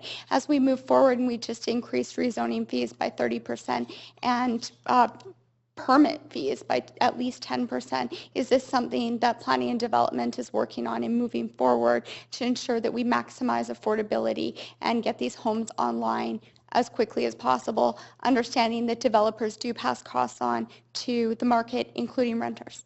Well, I can't address the exact circumstance you might be talking about because there are always very specific reasons for things happening in specific situations. So I don't want to address that, but we are always looking for ways to make things better. We have recently looked at ways that we can improve the covenant process in relation to how it gets registered and who's doing them. So we're always looking at ways to kind of reach those small efficiencies that add up along the way. Okay. I don't see my time, Mr. Mayor, but Yeah, it hasn't been on. You got about a minute and a half left. okay, thank you. I'll ask one last question, and then I'll probably go up for another round here. Regarding the plan or proposed bike lane, I understand that is subject to consultation, and my first question would be, is that being planned for Commercial Drive, on Commercial Drive proper in the plan? Is there plans for a bike lane on Commercial Drive? Thank you. The plan for Commercial Drive, and one of our near-term items that's actually identified in the council report, is to undertake a complete street design process. And the aim of that is to look at all modes of transportation to the drive. So we've heard through the planning process, for example, lots of call for pedestrian improvements, crossings, wider sidewalks. We've heard for improvements. Right, because I'm so sorry to cut you off, but because I only have a small amount of time, I was just going to ask, is it proposed that the community give input as to where the bike lane should be, or is it proposed that the bike lane will be on commercial? The proposal that's contained in the plan is to explore bike lanes, but also to explore a range of improvements on the drive. So that's part of a consultation to your initial question that we would see beginning in fall 2016. Okay, thank you. Okay, thanks, Councillor DiGenova. Councillor Ball is next. Yes, thank you very much, Mr. Pask, and thank you for the great communication and keeping us up to date on everything that was coming forward. It was much appreciated. Read every line, so thank you. I was fascinated in reading about the Citizens Assembly and all the different views that came to bear, and then how they would coalesce around a certain subject. And one of the issues that did come up, obviously, that Councillor Deal has mentioned is the arts and culture in the community, and a great enthusiasm for culture everywhere. And we appreciate, as did the Arts and Culture Policy Committee, they actually recognized that you were looking at facilities. And I think that everybody appreciates the honesty in saying, look, this is going to cost a whole lot of money and we don't have it all. And CACs are not going to be able to provide it. So a couple of the things that came forward in our meetings are, what are the options for looking for other funds for what we want to see happen here? And the other thing that came up is, how else can we make it a vibrant community, even if we don't have all of those cultural facilities finished, at a certain point. We obviously want to have that vitality injected in the community through arts. So I know you've listened to a lot of that. Do you mind just filling us in a little bit?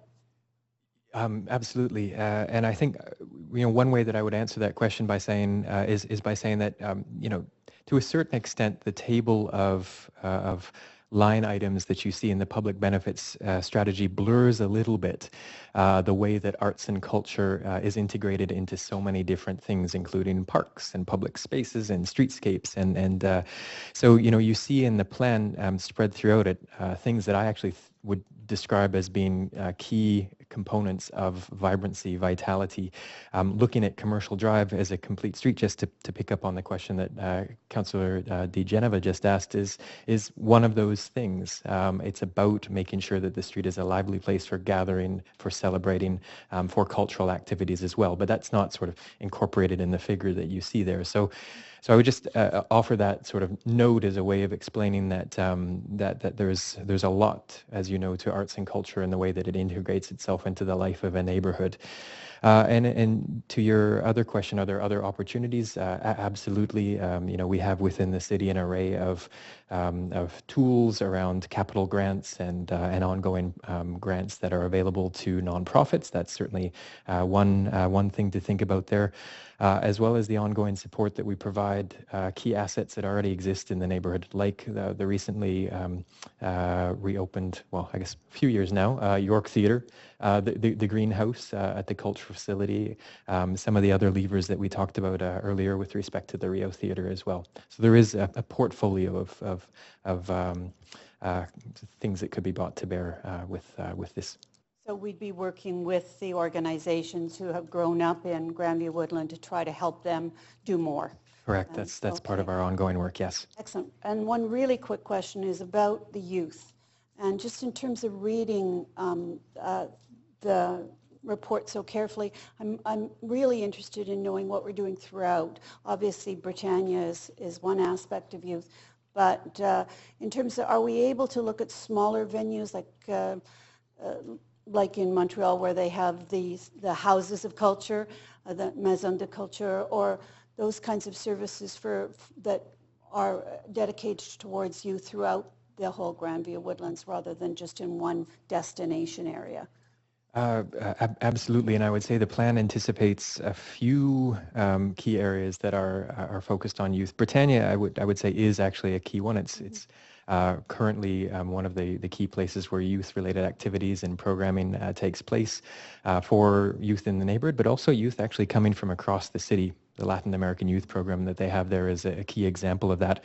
But I would also single out Kiwassa Neighborhood House, which is identified in the plan, and the Urban Native Youth Association as two other examples of spaces that we are seeking to support through the plan. The Native Youth Center is perhaps the more prominent example there. That would be at Hastings and Commercial. That anticipates a safe space with an array of programming opportunities for urban Aboriginal youth. Excellent. Thank you very much. Thank you. I'll look forward to hearing more about where we're going with the youth. Thank you. Okay, Councillor Affleck is next. you, Mr. Mayor. I think this question might be for start a sort of big picture question, maybe for Ms. Pickering. I'm not sure. The question relates more to the overall planning process that we have and creating these community plans and the impact they have. We are living in a very heated market currently. Whether or not these new taxes will make an impact, we don't know. There are those that argue that when we do this kind of community plan, and you're seeing it in Marpole, that speculation happens significantly. Suddenly, investors, speculators are going in there purchasing several, whether it's a duplex or a multi-unit building, they're in there buying these units in a significant way to take advantage of those opportunities that we, in a mass way, have provided the community. In the case of Grandview-Woodland, the Grandview area is a good example, or a neighborhood where we're looking at a lot of single-family homes that are, a lot of them are Vancouver specials that are likely to be converted over to duplexes as the plan allows. So I'm just wondering, given this heated market, by working on community plans and doing these massive changes to our city in major areas, do we create a kind of butterfly effect where developers and investors go, oh, what's that over there? Oh, you're doing that over there? I'm going to put all my money into that new neighborhood and invest in that neighborhood, as opposed to saying, let's stick with the current plans that we have across the city. We have a city plan, we have current neighborhood plans that haven't maxed out. So I guess my question is, given that kind of speculation that happens because of our rezoning of these neighborhoods, because of our desire to create neighborhoods and to give these neighborhoods community plans, which is a good initiative, but when the market's so hot, is it maybe wiser for us to stick with the planning we have in place, let it run its course, let developers and investors look at the opportunities that already exist across our city, in every corner of our city, whether it be duplexes or row houses or 6-story buildings or whatever, and we have current zoning policies. Is that maybe a more effective way, and can we reach our goals, our volume goals that we need of 4,000 to 5,000 units a year, doing that by sticking with not doing these community plans for now while the market's so hot, and focus on the plans that we already have in existence, and can we reach those goals with those plans? Sorry, it's a bit of a long-winded question, but I think you got it. I do. Thank you.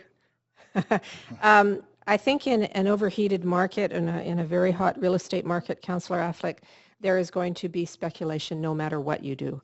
And from my perspective, it is always a better thing for us to get ahead of things as opposed to responding to them from the back end. So in reality, in terms of actually going out to the communities and all the community plans that we have done, in all the corridor plans that we have done on Cambie, and this one included Grandview-Woodlands, we're getting ahead of the issue, and we're trying to actually bring the market down a bit to say, look, things are not always up for discussion, things are not always up for pushing. This is what Council has landed on, and this is what we're going to pursue. That would be my short answer to your long question. Short answer to a long question. But I guess that I see something different happening, and I think that's what people are concerned about, and that's certainly what we're hearing is that they see real estate realtors or developers going to houses that are in the midst of this. This is a good example. I'm sure there are a bunch of realtors right now at Grandview in that neighborhood thinking, okay, this week we're going to change that whole neighborhood into duplexes. I can double my money if I get in there now. And suddenly you create this demand that wasn't there yesterday. And does that not, I mean, demand and supply is one thing, but demand is demand. And you don't see that happening anywhere in the city where you see speculation where there is a community plan significantly happening, whereas in another neighborhood, say South Fraser or East, that area not happening. Councillor Affleck, you as a councillor may be receiving comments from people about the community plans, but we in the planning department see that pressure and speculation occurring across the city. So we often have meetings with folks who are either wanting to sell property or wanting to purchase property and hold on to it, and what is the city going to do in the future, et cetera, et cetera. So I think you're seeing it from the community plan perspective, but we see it as occurring across the city. And as I said, I think the heat in the market and the speculation in the market is driving some of those questions to us. Okay. I got 13 seconds left in my second question, just related to that Grandview area, and this will be more for you, I think. Just in that related area of the duplex potential that we have or allowing if we pass this, there are a lot of single-family homes, but have basement suites and sometimes 3 families living in these older houses. 2 questions. One is that are those units counted in our net number for rental units? And given that we'll lose these homes and they might be turned into duplexes, we may end up with a much more expensive rental in a neighborhood that currently has very cheap rental, especially if it's a basement suite in an older house. And sort of 2 questions there. To the first question, yes, where we know secondary suites exist, they are counted as part of our rental totals there. And important to note within the community plan, the development rights and opportunities that currently pertain in single-family areas will continue to be available to people in those areas. That wasn't a direct answer to your question, but I just wanted to make sure that I'd mentioned that as well. The broader question is really around the uptake of duplex area zoning and the sort of speed at which change will take place. I mentioned earlier that part of our thinking in this plan around rental areas was around a conservationist approach. It is actually similarly in the RT and RS areas as well. In fact, the outright zoning that is available under or anticipated in the new plan will be less than is currently available right now, partially as a way to try and conserve the character stock that exists there, but it drops it down. The pace of uptake that we see in the duplex zones that exist in the neighborhood right now, the RT4 and RT5, they've been in place for several decades. It's a very slow and steady incremental process there. It's not the sort of thing that necessarily lends itself to people going out and buying up large swaths of single-family homes and turning them to duplex buildings. The economics are not something that really sort of encouraged a big push in that respect. Okay, now on to Councillor Carr. Thanks, Mr. Mayor. Thanks so much for all the work that's gone into this. My first question has to do with a driver of the plan, and I think one of the drivers that everybody acknowledges is what portion of the overall city's expected population growth gets incorporated into a local community plan. So it's 9,500 residents in Grandview-Woodlands, 160,000 for the overall regional growth strategy, which is about 6% or so. Is that like a fair and equitable amount, or is that higher than you would expect in another community or lower than you might expect in another neighborhood? I'll answer your question in 2 fashions, if I may. The proportion, the sort of raw numbers of growth that are anticipated in the Grandview-Woodland community plan are reasonably consistent with what has been produced through the other neighborhood planning exercises that we've done in the downtown east side, Marpole, and the West End in the last few years. There is no target out there for neighborhood-related growth. I just mentioned that because that's a common question that we get asked in the neighborhood itself. Is there some magic target where we're trying to achieve growth for X number of people? And that's not the way the planning process works. What we do is we look at the array of concerns and issues, the needs that are identified in the neighborhood, the citywide policies that we have around trying to create supportive housing and non-market and so on. And we work with the community to try and identify areas where growth is acceptable, where there are opportunities to create new housing, new services for the community. And that's the starting point for the conversation. And it was only after that we did all of this work with the Citizens Assembly and with the community that we began to look at the sort of outputs that created in terms of numbers of people or numbers of units. So we started very much from the sort of the grassroots and built it up there, and then got to that point where we identified approximately 9,500 people there. Okay, so I can imagine that it's the upzoning of areas that determine the growth. So you're sort of increasing the potential density, the numbers of people through creation of new units is done through upzoning, right? So you just 6-story in the RM zones and the sites like Safeway, etc. Did we at all consider the input that was provided to the city by the Coriolis report of 2015 which was released in 2015, which basically said we have enough zoned capacity to be able to achieve the regional growth strategy projections.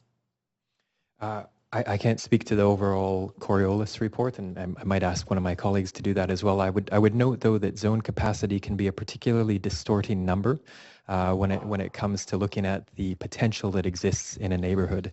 What you see with development activity relates a lot to cost of land, cost of building, the economics of the development, along with all of the citywide policies that help to shape development. So just looking at the zoned capacity that exists in a neighborhood doesn't really tell you what's possible and what's not. As an example, if you've got a RM zoned area, which right now is zoned for a maximum of 1.45 FSR, and you have a building right now that is 1.2 FSR, included in that zone capacity calculation is the difference between those two numbers. But what's not included in that story is the fact that it is the likelihood of someone taking up that additional difference between 1.2 and 1.45 is nil. There's no economic case for tearing down that type of building and rebuilding it to 1.45.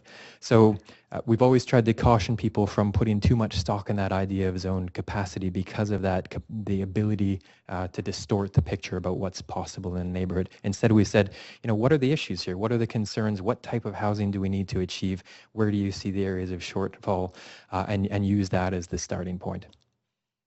Rather than get more on this, I do have quite a list of questions. I'd like to pursue this as we go through. We've got, I think, lots of days of looking at this issue. But if it's okay by you, I'd like to just ask some other ancillary questions to this. Thank you for the detailed answer. In terms of, on another track, in my 30 seconds this time, how many of the total members of the Citizens Assembly gave final assessment in that survey that you talked about? On our last presentation, when we shared back the draft report, I think there was 22, somewhere between 26? 26. Out of? Yeah. Out of 48 in total. Okay, good. Councillor Carr, that's your time. That's my time this time? Okay. Thank you. On to Councillor Louis. I've got a whole 5 minutes. All right. Mr. Pass, thank you for coming today and giving us your presentation along with all of staff and all the work that you've done, just to briefly say that.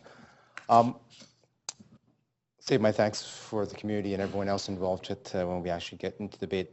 I want to understand a little bit more of this trend of population loss, and more specifically in family housing and young children and teenagers within the area. A movement from 70-odd% rental to 60%, although seemingly large.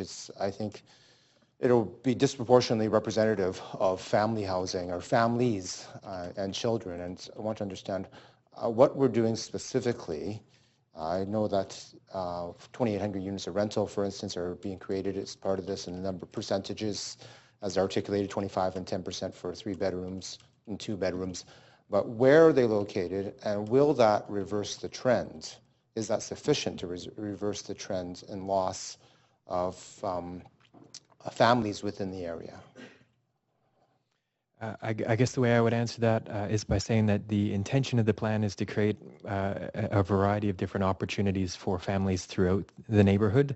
And of course, our goal is to see Grandview-Woodland as a family-friendly neighborhood. So that's part of the motivation behind the array of different housing typologies that are being proposed. In terms of the locations of those different housing types that you mentioned, actually throughout the neighborhood in a number of different fashions. So there are a number of areas that have been identified for row house and townhouse, Nanaimo Street, East First, part of the transitional areas along 8th and 10th, along Pender. Those are areas where townhouses are being contemplated. The duplex zone as well throughout the Grandview area. The multifamily housing with its 35% family housing requirements in key areas of the neighborhood, particularly around Broadway and commercial as well. So different typologies spread throughout the neighborhood will try to meet a variety of housing related objectives that are on that sort of continuum of affordability as well. There's some additional information coming. Hi. I just want to add to that we have a 50% requirement for family housing in our social housing, new social housing targets. So that would be, approximately 750 of the 1,400 would be, targeted for families. In addition, the guidelines work that we will be, the family housing guidelines work that we will be undertaking this fall will endeavor to make those 2-3 bedroom units more livable for families. And so because there's, of course, Britannia is under review by the school board as a result of a number of different pressures, primarily financial, lack of funding from the provincial government, but also comes down to the utilization of the space, which is a formula that they're forced to undertake. And so the concern is that I still don't understand whether or not how quickly this will give the opportunity to preserve that school, which is a heart of that neighborhood, and if we don't create enough of a early framework that's viable, then we have the possibility of losing that center, that school in particular, because just because the plan allows for, as you say, outright zoning or zoning doesn't necessarily mean it gets built. And so I'm more curious of what planning department's thinking was on how motivating this plan would be to create those types of housing, rental, family housing, in order for us to achieve our nearer term, our goals in the nearer term. I think you're correct in identifying the Britannia Centre the Britannia School as a key area of concern in the neighbourhood. Obviously, it was one of the schools that was added to the list that the VSB released recently. Our assumptions around the population figures contained in the plan reflect assumptions about uptake across the different types of typologies. I would note that several schools in East Vancouver are identified as being undersubscribed or under-enrolled, and partially this gets back to historical trends. 50 years ago, Grandview-Woodland was one of the top neighborhoods in terms of the number of kids. Demographically, that has been declining across the city and across the east side in particular from that point in time. There were a lot of schools built early on in Grandview-Woodland.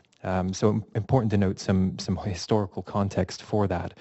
That being said, the plan, it certainly does anticipate new families in the neighborhood, but VSB is looking at Britannia right now, and it's a high school. And so as part of our work here, we are sharing information with them around the community plan and what it anticipates. We know that they have some very difficult planning work ahead as they assess each of these schools. We've tried to share with them all of the information that we have around our modeling for the future. So just the last part of my question, which was how quickly do we anticipate our plan moving forward on these component pieces, the way that it's structured, because there's some allowances within the plan, but there's also some restrictions as a result of the descriptions of what is allowed, whether it be height, density, street frontages, and the mix that's allowed in certain areas that allows for it to move more quickly or more slowly, depending on those restrictions. Councillor Louis, it's perhaps a bit difficult to predict because a lot of applications are dependent on landowners, so the pace at which people want to pursue the opportunities availed in the plan factors in. I can tell you that we, over the 4 years of doing the plan, working on the plan, we've had a number of applicants who are waiting and ready to go. And some of those, many of those are not in areas of the plan where existing tenants would be displaced, for example, on Hastings Street or others. So there's a bit of a pent-up demand initially, I think, that we'll see. And we've talked about the requirements, not only the city's requirements, but the plan requirements to provide large units, family housing, which will accommodate families. I think what we're excited about too in this plan is the plan's approach to achieving 1,400 units of non-market housing and rental housing over the life of the plan. Those we know from analysis are units that do attract families and young children, And we know there are examples of projects like that waiting in the wings and are ready to go into this neighborhood. So there are opportunities. The exact number, I'm not so sure I can say. Okay, on to Councillor Jang. Yeah, you're next. Thank you very much, Mr. Mayor. Councillor Louis mentioned Britannia Centre, Britannia School, and that whole precinct. And I'd like to follow up a little bit on that. As you know, Britannia has always been identified as a gem in the neighborhood. It's an absolutely needed amenity. Yet there seems to be under so many stresses. I've been on the board for many years now, and it hasn't changed in the 8 years. Under the plan, could you describe what we would expect to see for a Britannia renewal? The Britannia Centre, as you'll recall, was identified for an initial phase of capital funding in 2014 as part of the capital plan that looked at renewed recreational facilities. It's a tremendously important complex that includes not just those recreational facilities, but also a lot of social and cultural space, offices, open space, and so on. Part of the proposal that was outlined in the staff report is the identification of Britannia as one of those near-term planning processes that can get underway. They've done some master planning work over the last few years. There was, most recently in 2013, I think, the completion of a community-led master planning process. That's going to be part of the foundational input into a new round of planning that will be getting underway in fall.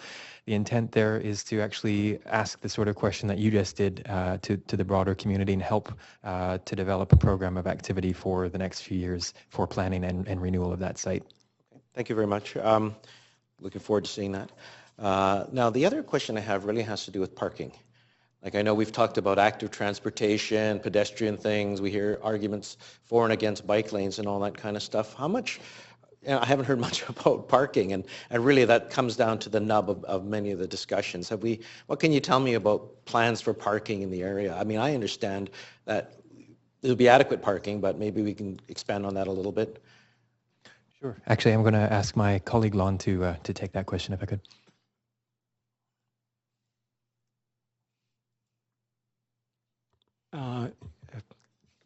Good morning. You woke up. Mayor and Council. That's right. Lon LeClaire, Director of Transportation. In terms of parking, the new developments, our policy is to provide for the needs of the new development on site. So that's generally the way we'll be pursuing that. With respect to visitor parking and the supply of spaces available to people wanting to visit Commercial Drive, that's something we're actually doing right now as a part of a study in anticipation of launching our work on the Complete Streets policy. Okay. Is to do occupancy studies. So it hasn't been forgotten? Oh no, it's actually a big focus of our work. Oh, fabulous, great, because I still drive my car down there. My last question really has to, I'm obsessed by this whole notion of gaps. And we talked about it in terms of the Kettle Boffo project, you know, being sustainable versus having to find funding to meet our goals for things like, you know, supportive housing and mental health space. But also, you know, your last slide talking about how if we raise all this money through development and taxes and all that, there's still a gap between community aspirations and what the plan can raise. It's interesting that of all the correspondence I've received, people haven't really talked about that too much. And are people aware of that? We've certainly tried to convey that as part of our discussions with the community there, and at our open houses and coffee talks as well. I think that's also sort of foundational with some of the deliberations that the Citizens Assembly had as well, knowing that there is, at the end of the day, a limited pool of resources on which to draw. And so how do you think about apportioning that against the considerable need around housing, around community services, around parks and open space? It kind of gets to the essence of community planning. It's about thinking through those trade-offs and making some tough choices on that. Had the community come up with other sources of funds? There was lots of conversation around grants. I think there are some... beyond the city just giving stuff. Well, to that question, I would say there is, I think, an important recognition around the role of other levels of government that has been identified a number of times in our planning process. You know, other actors more broadly, but in particular, other levels of government and the opportunities that may exist there. Great. Okay. Thank you very much. Thanks, Councillor Jang. I'm going to jump in here with my first set of questions. I just wanted to ask some questions specifically about the vibe of the drive and maintaining an incredible street and part of our city going forward. There is a bit of redevelopment, it's only in certain areas. Can you just be a little more specific to what change there will be, noting that the goal of this whole plan is to maintain and enhance the vibe of the drive the way that we know it today? Absolutely. Might almost be easier to look at a map, but I'll just try and walk through this in the absence of that. So we've looked at the drive, and I guess first thing to note is we looked at it as a couple of different character areas, if you will. We have an area in the plan that describes what we call the core area of the drive, and that would be roughly from Adanac down to East 5th, and that's the area where we see the sort of current traditional scale of building, of development, the fine grain retail, the narrower frontages, and a number of character and heritage buildings in that area there. And that's the area that, with the exception of East First, a couple of buildings around there, we see maintaining its current zoning. So it will build out, and it may have opportunities for change, but they would be tied to the existing zoning right now. At East First, because it is a prominent high point in the street, we recognize that from an urban design perspective, there's an opportunity to do a little bit more there, particularly since you've got a flat surface asphalt parking lot, the Royal Bank site, that's one example there, where we may be able to achieve a bit more, up to 6 stories there. So a bit more height, incremental to mark that moment on the drive.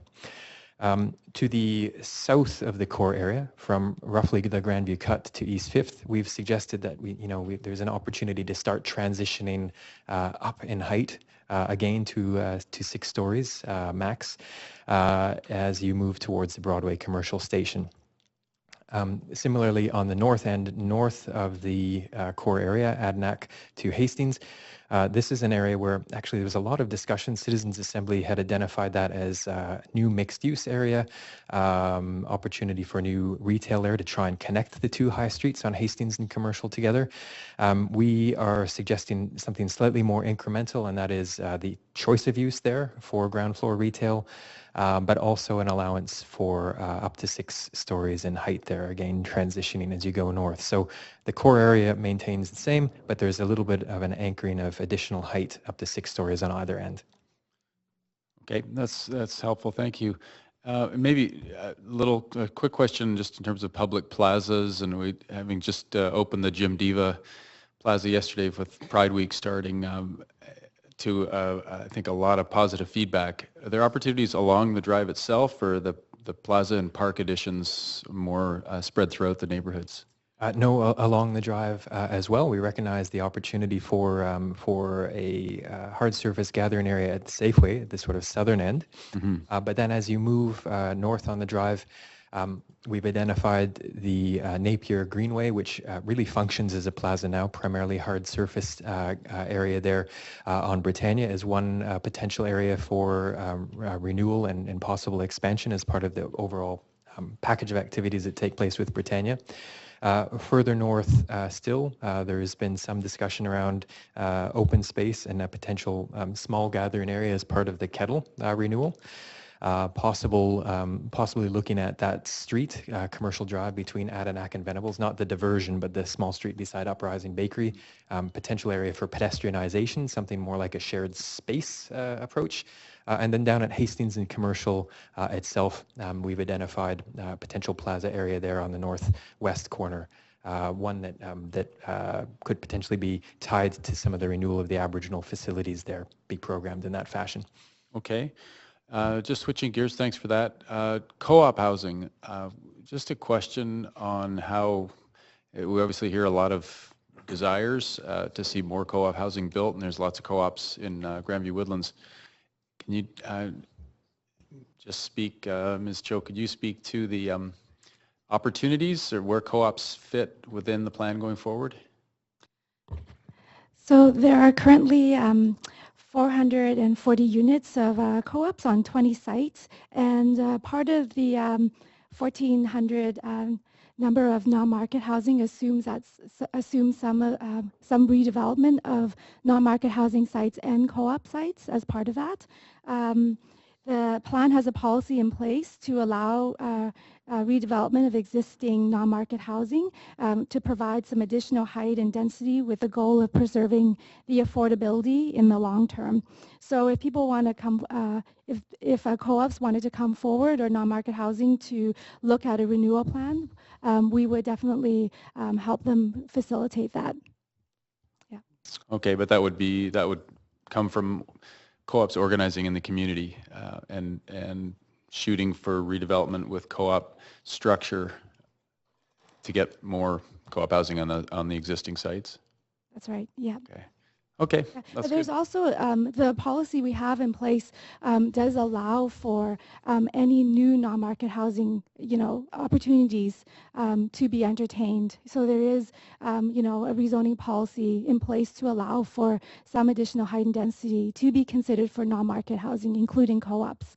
Okay, great. Thank you very much.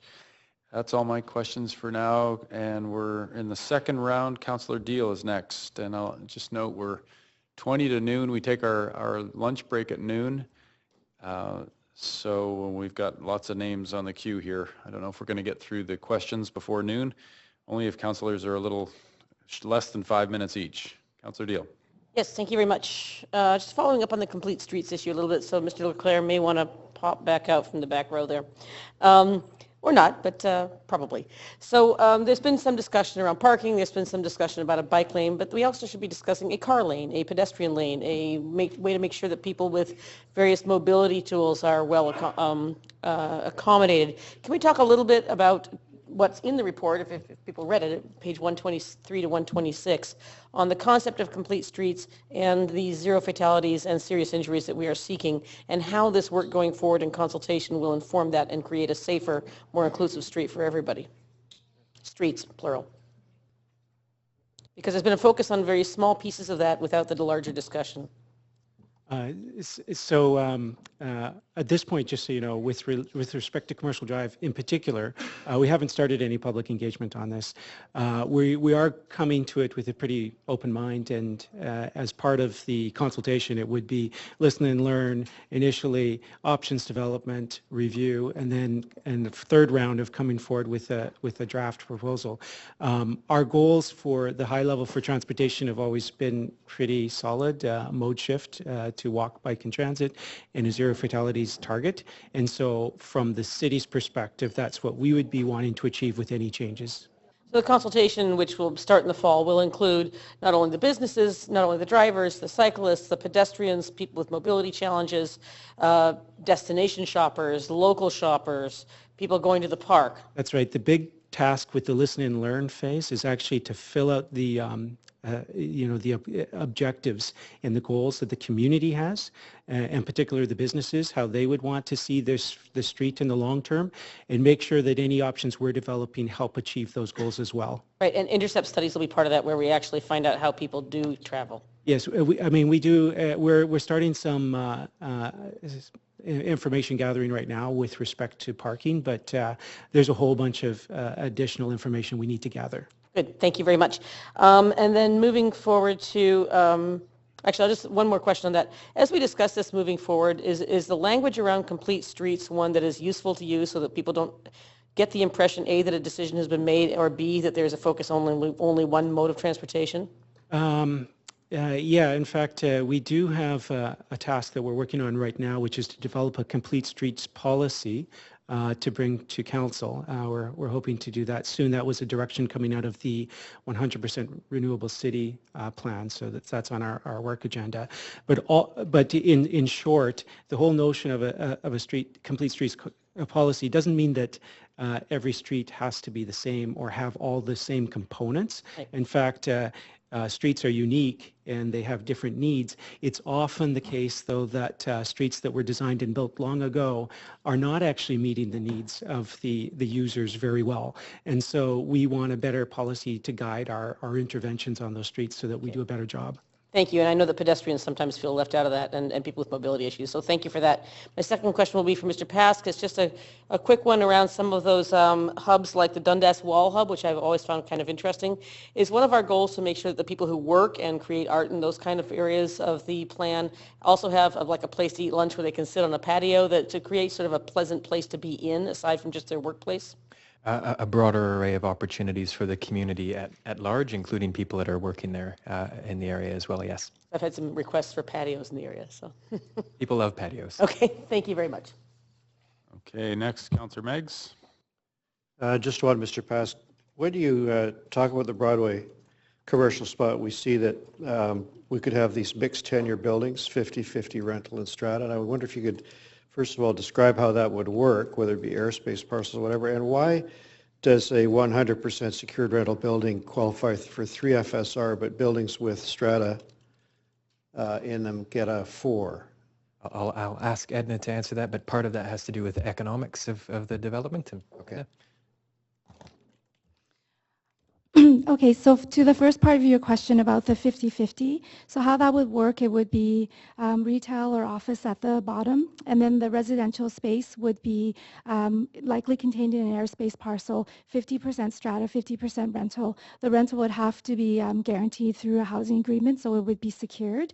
And the reason we did the 50-50 split there was because the former development, the 10-story, didn't work at 100% rental. We tested different scenarios. What worked was the 50-50 split. And when we looked at the numbers for rental housing, it was still a net gain of rental. We weren't going to be losing any rental. So that was part of the rationale. It's a 3 FSR 6-story wood frame rental because that's in a wood frame form, that's what would be viable. So people have an option here. If you can consolidate 4 sites, you can do a 10-story concrete tower with 50% rental, 50% strata. If you can't consolidate that many sites, you can consolidate maybe 2 or 3 sites, then you can do 6 stories, 100% rental, which some people might, it depends on, it's a choice. Some people might prefer it because it would be easier. Just to do a simpler kind of building, and you'd only have one kind of residential tenure to contend with, but it's a choice. Good. Sure. And one other thing, I just wanted to go back to your question about the regional growth strategy and whether or not this plan at the station would be able to accommodate it. And essentially the 9,500 projected population growth would be able to, projected to meet our share of the regional growth strategy. Is it for the whole plan or just the precinct itself? So we are on target to meet our growth strategy, and this 9,500 will be accommodated within that. All right, thank you. Yeah. Thanks, Councillor Meggs. Councillor DeGenova. Thank you very much. I didn't have time to ask my follow-up question regarding the bike lane that I had asked about. I understand that specifically I had asked if it was currently planned or proposed for commercial, and then I heard that it was more of a transportation plan, an active transportation plan. However, I did hear the drive. So is there currently, in moving forward with consultation, a proposal for a bike lane, any bike lane, to be on commercial drive? Or is it asking a question as to if there was a bike lane, where in the neighborhood it should be located? The question around the drive, I think the language of the plan, I don't have the document right in front of me, looks at exploring the possibilities for a AAA facility on the drive. We see the questions around ensuring the different modes of transportation really being subject to a very extensive consultation process. So a lot of questions around how we can achieve a drive that works well for everyone and what that might look like in terms of the various modes of transportation to get there, whether it's improvements for pedestrians or for cyclists and so on. At the same time, just to emphasize the point as well, the key component around safety is another part of that concern there. We know that the drive has a number of hot spots, as it were, in terms of collisions, and so that would be part of it there, ensuring that whatever mechanisms are introduced for cyclists respond to those as well. Thank you. I understand that a number of the small business owners and individuals who, but I suppose it's been noted on social media and in the media, are concerned with safety measures in having a bike line on commercial. The bike lane that has also been noted or proposed that I've heard reports of in the media and heard from citizens is on Woodland Drive, and I'm just wondering if that at all was considered, or if that would be considered if that's the feedback you received during the consultation process. Well, we see the bike network in Grandview-Woodland, which, by the way, is one of the top cycling network or top cycling neighborhoods in the city, needs to be robust on all counts, and that includes the commuter routes that people use to get in and out of the neighborhood and to other parts of the city, which I would say is perhaps the best way to characterize Woodland. It's more of a commuter route for cyclists. We've also been looking at the potential for Victoria Drive, and that's also identified in the plan as something that can be explored further. As another alternative commuter route. But I think at the end of the day, we need to recognize that there's a whole lot of people that are cycling to the drive because they want to get not to another part of the city, but to the drive. They want to do their shopping, they want to visit their friends, they want to go to a restaurant there. And so we need to recognize that as part of the goals for achieving the complete street, the cyclists that are going there now. So what I'm hearing, and I'd just like to know if it's correct, is it's right now in the proposal that will go to consultation, there is no question that there is a likeliness that there will be a bike lane on Commercial Drive. However, there may also be a bike lane on Victoria. It's an open question. I think the Victoria Drive one is primarily described in the plan as being something that we would explore as an alternative commuter route. And the rationale behind that is that Lakewood Drive, which is a few streets over a north-south street, is the current north-south route on that, but has been noted as being particularly hilly. Victoria Drive is a much flatter route, and so that's partially why Victoria Drive has entered that conversation. Not, I would say, not as an alternative necessarily to Commercial Drive, though. In moving forward with the proposal that we have now that will go out to consultation, I'm wondering if you can explain or elaborate on what consultation has already been completed with the small business owners on Commercial Drive and the surrounding residents and neighborhood. Sure. Well, I guess I would answer that by saying that there's been a fairly lively discussion around the bike lane on the drive, and as I'm sure you're well aware, a variety of perspectives on the matter. We've probably met, at least I have, with my engineering colleagues with the BIA about a dozen times over the course of the plan. So we're well aware of the concerns that they have, and our commitment to them is to work with them collaboratively as we move forward to make sure that the points that they've raised, concerns around the role of parking, around goods movement, around business vitality in general, and how that relates to people biking to the drive, are accounted for. Lon alluded to the development of a series of objectives and principles. We see that input from them as being particularly foundational to that piece as we move forward. We want Commercial Drive to work for everyone, and I think in a way that's part of the ethos of a complete street. It's not just about ensuring that all different modes can get there. Sorry, I know I'm over time, but I still haven't got the answer, and the answer to that was, have there been meetings? How many meetings have there been, and what kind of consultation has there? With the BIA? Yeah, I think, sorry, I said 12 meetings, I would say. Yeah. Okay, and we're over to Councillor Affleck. Mr. Mayor, your last answer to Councillor Carr in her last round was of the respondents to the Citizens Assembly was 26 of 48. Is that what you said? Yeah, it was, I think, everyone that was able to make it on the Saturday when we reconvened the assembly there, if I'm not mistaken. So it was 100% of the attendees, but in terms of the total numbers, I think we had 26 out of 48 of the assembly members for that presentation. So the data that we have in the report represents just over 50% of the Citizens Assembly proponents, people who were part of that process. Yep. And that was based on your presentation. They actually didn't, as you said earlier, didn't have their hands on the actual document, this 200 plus pages. Why is that? Why after so long working with this group, wouldn't you want to A, achieve 100% input, and B, give them the document to read and digest, and then provide you with some robust input? Why wouldn't you do that? Our commitment to the Assembly was to make sure that they got the first opportunity to see the document with the release of the community plan. And so the structure of the day that we had there was one where we invited them. Those that were able to make it did so. We received a number of regrets.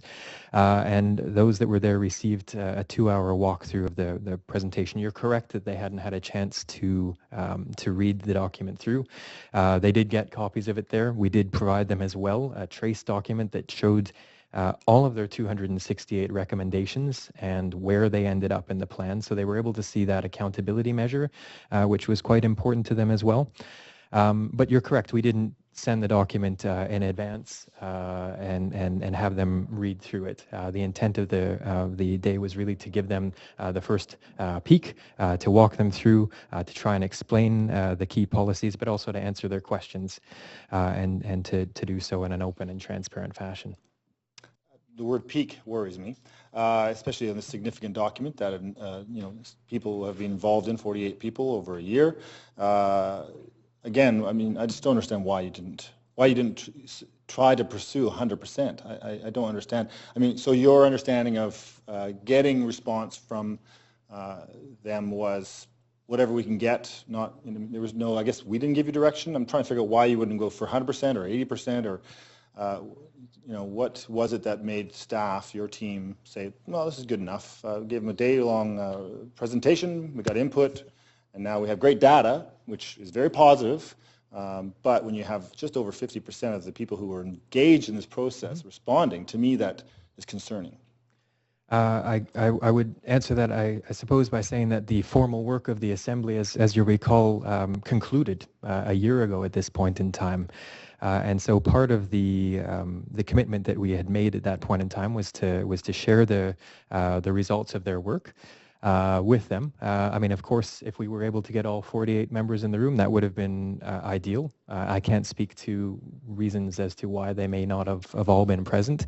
They did have an opportunity to follow up with us, and some of them provided input after that, and still others of them came to a number of our events and chose to ask additional questions. So I'm comfortable that they were informed of the content of the plan. I think we gave them a very, very comprehensive overview of the plan. It was a 2-hour presentation, and they had the opportunity to ask whatever questions they wanted.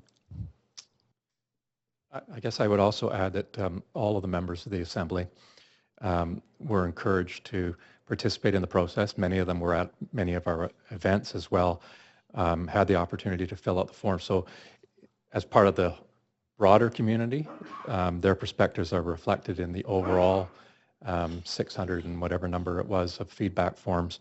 But what we wanted to do for Council in the report and what's reflected in Appendix A there is give you a sense directly of what those people who spent so much time, what their initial thoughts were. It's not to suggest that that's sort of the be-all and end-all. It was just the reporting out on that particular day.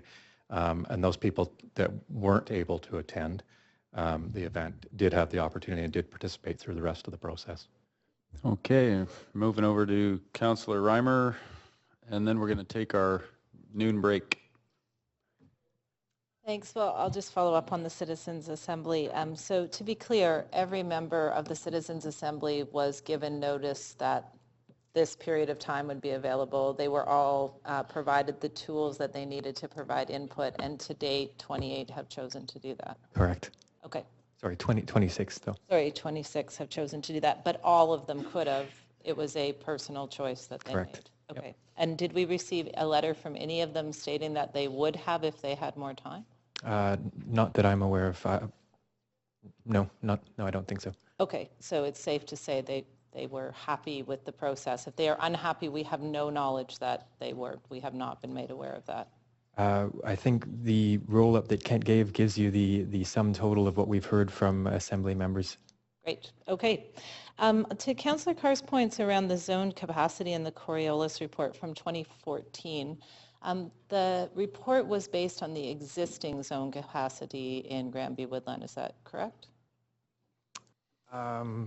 I might have to defer to my colleagues for that. I believe the Coriolis work concerned citywide zone capacity. My response, to be fair, was actually focused on Grandview-Woodland. Right. But I think in general, some remarks around zone capacity apply more broadly. My understanding as well, it was done citywide, so of course it included But it would Grandview. include Grandview-Woodland. So if several thousand renters had been displaced in Grandview-Woodland over the course of the last 25 years, it would be at the same time the zone capacity that was reviewed in the Coriolis report existed. To say that that zone capacity, while it existed, renters are still having to move out of Grandview-Woodland. So the existence of the capacity doesn't seem to provide any protection to existing renters. Yeah, Mr. Pask covered that well in his previous response. What I was going to add to it was that, of course, Grandview is really a case study of zone capacity that has existed for the last 30 years. The existing plan has been in place for 30 years, but yet population is declining. Opportunities for people to live in the neighborhood are not there. So there's not, even though there's zone capacity in theory in the community, it's not happening and hasn't been happening for about 20 years. Well, indeed, I know my own experience and those of friends, so anecdotal, and certainly a lot of the letters I've received from community members, it actually seems to be happening in the opposite direction, where people are buying single-family homes with lots of units, clearing them out, and creating one large, I don't know, like actual single-family home with one family living in. So it seems to not be taking advantage of the capacity. So Councillor Carr talked about the main point of a plan being to try and accommodate future growth. I would actually argue that the main point of a community plan is to secure the tenure of the people that live in the community. So is there currently, so could you give me some commentary on how strongly you think this plan would be able to secure the tenure of the people who are remaining, who have survived the loss of rental? Councillor, I'd actually split the difference and say it attempts to do both of those. Certainly, security of tenure is one of the key things that we've tried to do in the plan. I've used the word conservationist a couple of times in my presentation today. Particularly in so much as the existing affordable rental stock is concerned, the policies really do aim to retain that because of the significant role that it plays as an asset for residents and for the city as a whole. So it's something that we spent a lot of time wrestling with, looking at a twin desire to actually create opportunities for long-term growth, to do so in a predictable fashion, but also to respond to the concerns, the considerations, the issues that characterize the neighborhood now, and fear around loss of rental is chief amongst those. Ms. Cho, did you want to answer that on the housing front? I would just add that one of the big challenges we had as staff is to look at the aging stock. And, while our primary goal is absolutely to protect the existing affordable rental stock, we do note that some of the older buildings will be, at the end of its lifespan as part of this plan. So looking at very measured incremental ways to allow for redevelopment. Most of the policies we have in place are actually the densities that we're proposing in the plan are very modest. So the economics are thin. So what we're targeting is units that are approximately 8 units or around that number. So you're not displacing large numbers of renters at any one time. And overall, looking at in the future of the plan, we are going to be adding to the rental stock significantly in this plan. It will be 2,800 new units of rental plus opportunities, 1,400 new units of secondary rental as well. Great, thank you. Okay, so we're just past noon, and we still have a few councillors on the queue. We're going to take our lunch recess a few minutes late, but we will recess for 1 hour for lunch. We can have some in-camera for council. In the meantime, we'll be back here at 1 o'clock, and we'll pick up where we left off here with a few more questions on Grandview-Woodlands before we move to the rest of the council agenda today. And we will complete that in due course from 1 p.m. Thanks, everyone. We'll see you at 1 o'clock.